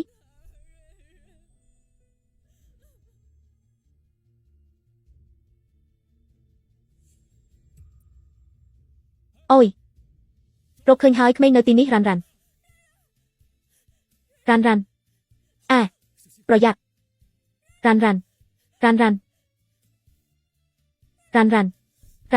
នរ៉ាន់ម៉ាក់មកហើយ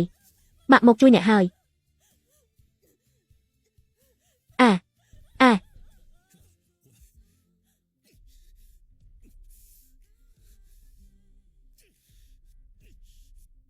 គូសានដៃរបស់អ្នកទុកឲ្យពួកយើង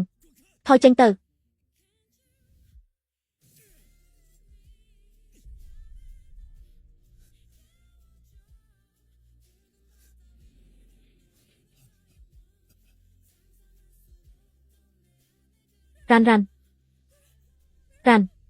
រ៉ាន់បើភ្នែកមើលម៉ាក់មកសូមមើលមកខ្ញុំទៅមន្ទីរពេទ្យភ្លាម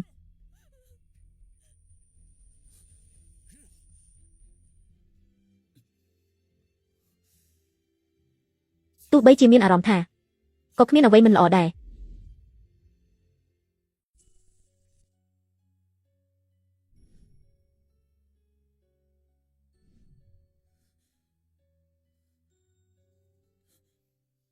ចុះរុយតើរុយរបស់ខ្ញុំយ៉ាងម៉េចហើយ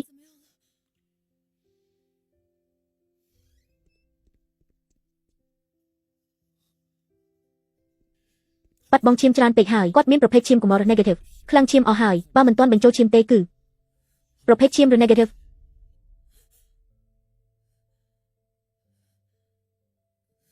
បងឈាមខ្ញុំទៅលោកម្ចាស់ហួរអ្នកប្រកាសទេ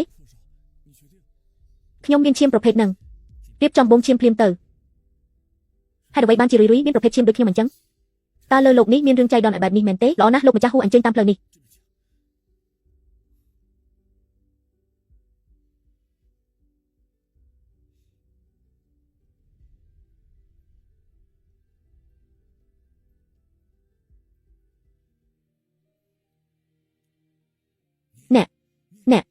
អ្នក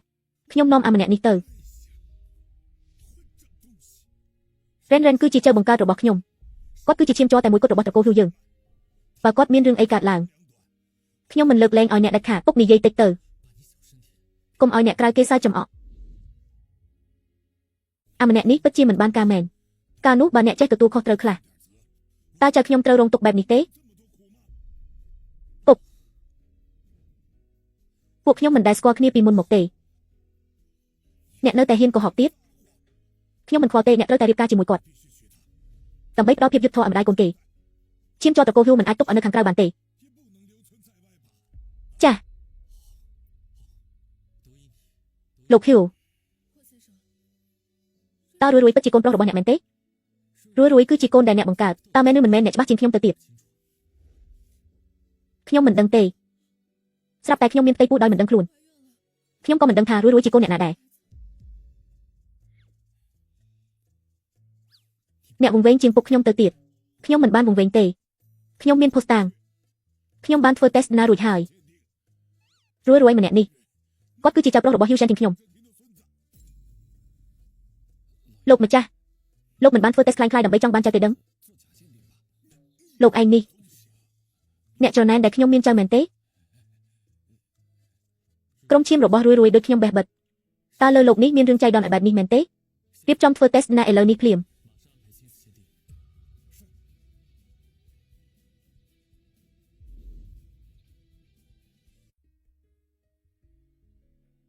គាត់នាំកូនទៅឪពុកដែលកំពុងឈឺ5 ឆ្នាំមកនេះមិនដឹងជាតិស៊ូយ៉ាងណាខ្លះទេស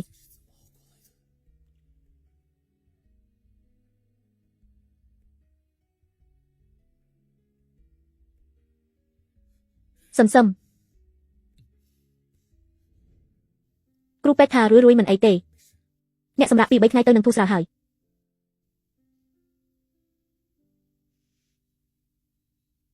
អរគុណអ្នក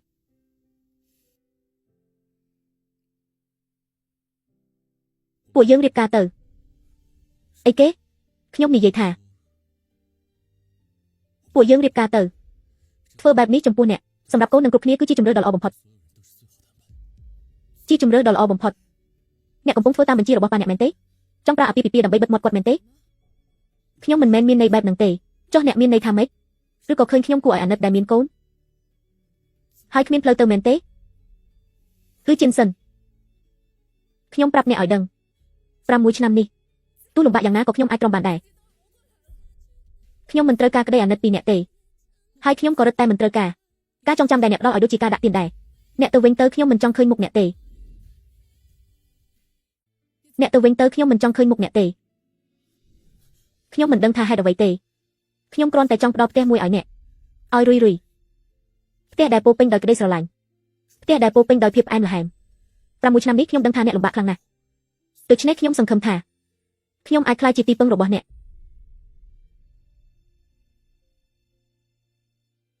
ផ្ទះតាំងពីជួបអ្នកលើកដំបូង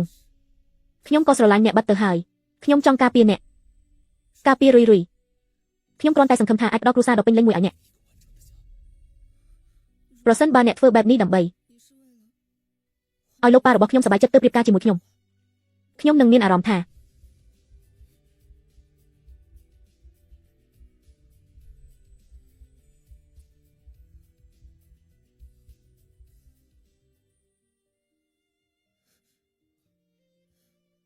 រាល់ពាក្យដែលខ្ញុំនិយាយគឺជាការពិត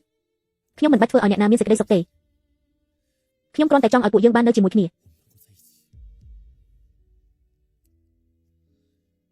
ប៉ុន្តែពួកយើងទើបតែស្គាល់គ្នាបានមិនយូរទេអ្នកក៏មិនទាន់ស្គាល់ខ្ញុំច្បាស់ដែរ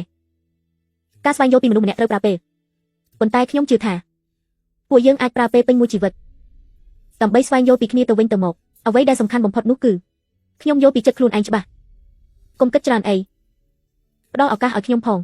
ម៉ាក់រុយម៉ាក់នៅទីនេះកុំខ្លាចអីម៉ាក់តើលោកថៅកែគឺជាប៉ាក្នុងទូរទស្សន៍ប៉ាតែងតែកាន់ដៃម៉ាក់តើលោកថៅកែគឺជាប៉ារបស់កូនមែនទេសុនរិនកុំនិយាយផ្ដេសផ្ដាសតើថៅកែពិតជាឪពុករបស់ខ្ញុំមែនទេលោកប្រុសហ៊ូរឿងរីករាយធំណាស់មែនទែនពិតមែនហើយវាជាការពិតមែនរួយគាត់គឺជាកូនបង្កើតរបស់លោក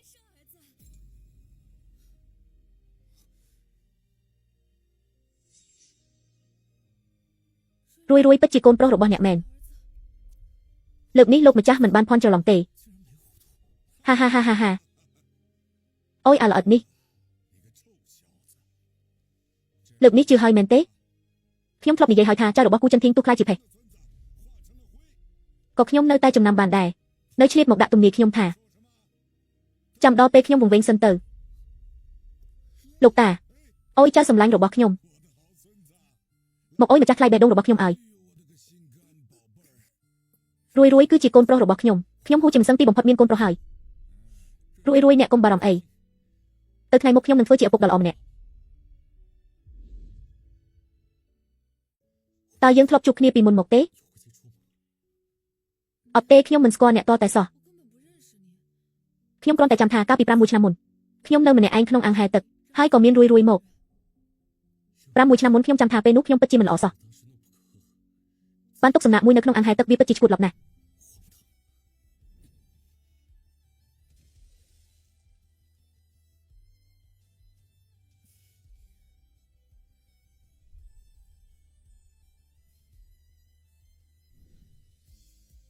ជាចុះ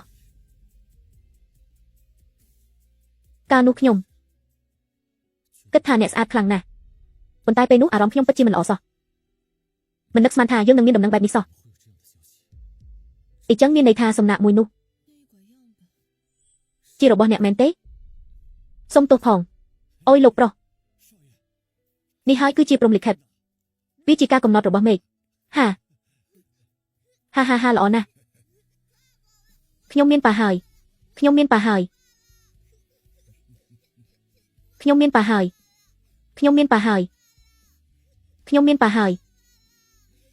អរគុណមេឃអរគុណដេហើយត្រកូលហ៊ូទីបំផុតមានអ្នកបន្តវេនហើយលោកម្ចាស់ទីបំផុតមានចៅប្រុសហើយប៉ុន្មានឆ្នាំមកនេះខ្ញុំធ្វើឲ្យអ្នកត្រូវរងភាពអយុត្តិធម៌ហើយ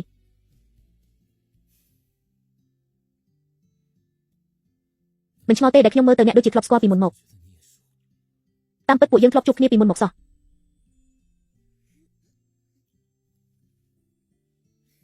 ហាមិនស្រួលទេយកឈានសំណុំលោកម្ចាស់ជាវទៅលោតពីលើអគារហើយអីគេអ្នកប្រុសចេញបញ្ជាតាមប្រមាញ់ធ្វើឲ្យគាត់ខ្លាចជាមនុស្សអស់ផ្លូវដើរគ្មានផ្លូវរើខ្លួនរួចទេមានតែប្រថុយស្លាប់បែបនេះឯងកុំមកចិត្តឲ្យសោះនរណាក៏ដោយកុំមកចិត្តបើមិនអីចឹងទេខ្ញុំនឹងសម្លាប់គាត់ឥឡូវនេះខ្ញុំមិនព្រមទេជាវឈានសអ្នក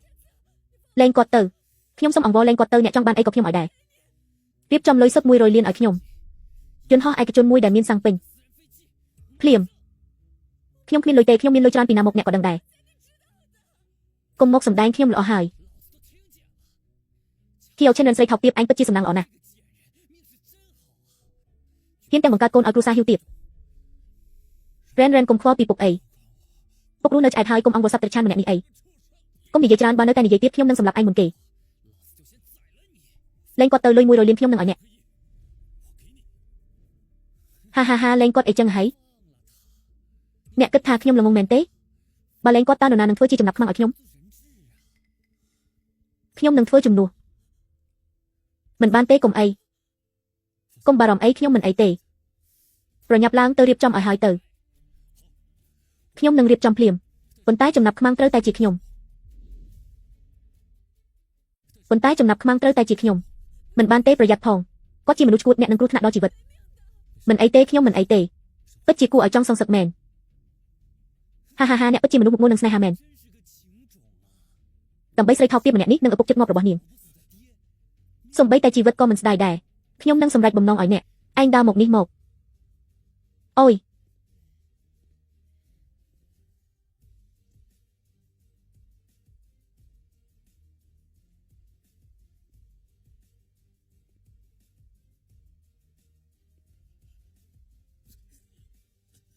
លែងគាត់ទៅ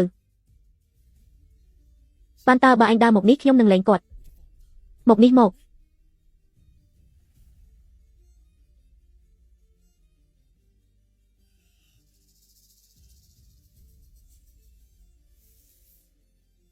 យាយអាអ្នកយ៉ាងម៉េចហើយមិនអីទេមែនទេទៅងាប់ទៅ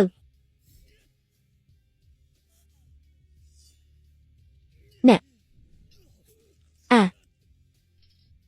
តែរបស់ខ្ញុំគូឈីងសានខ្ញុំនឹងប្រថុយស្លាប់រស់ជាមួយអ្នកអ្នក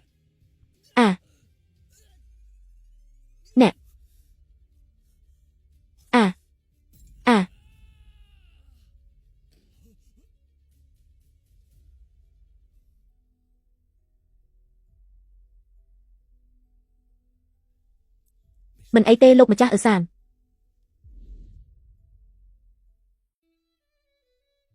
បងស្រីអាហាហាហាស្លាប់ក្រោមការចោះចូលទៅរ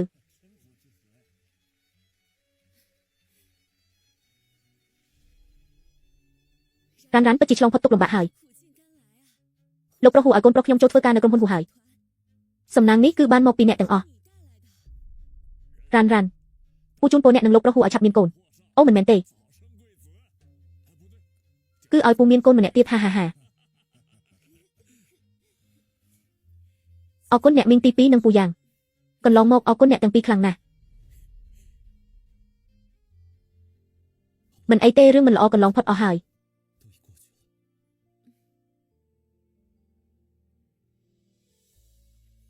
អូថាប់មួយមកថាប់មួយមកថាប់មួយមកថាប់មួយមកថាប់មួយមកថាប់មួយមកថាប់មួយមកថាប់មួយមកថាប់មួយមកថាប់មួយមកថាប់មួយមកថាប់មួយមក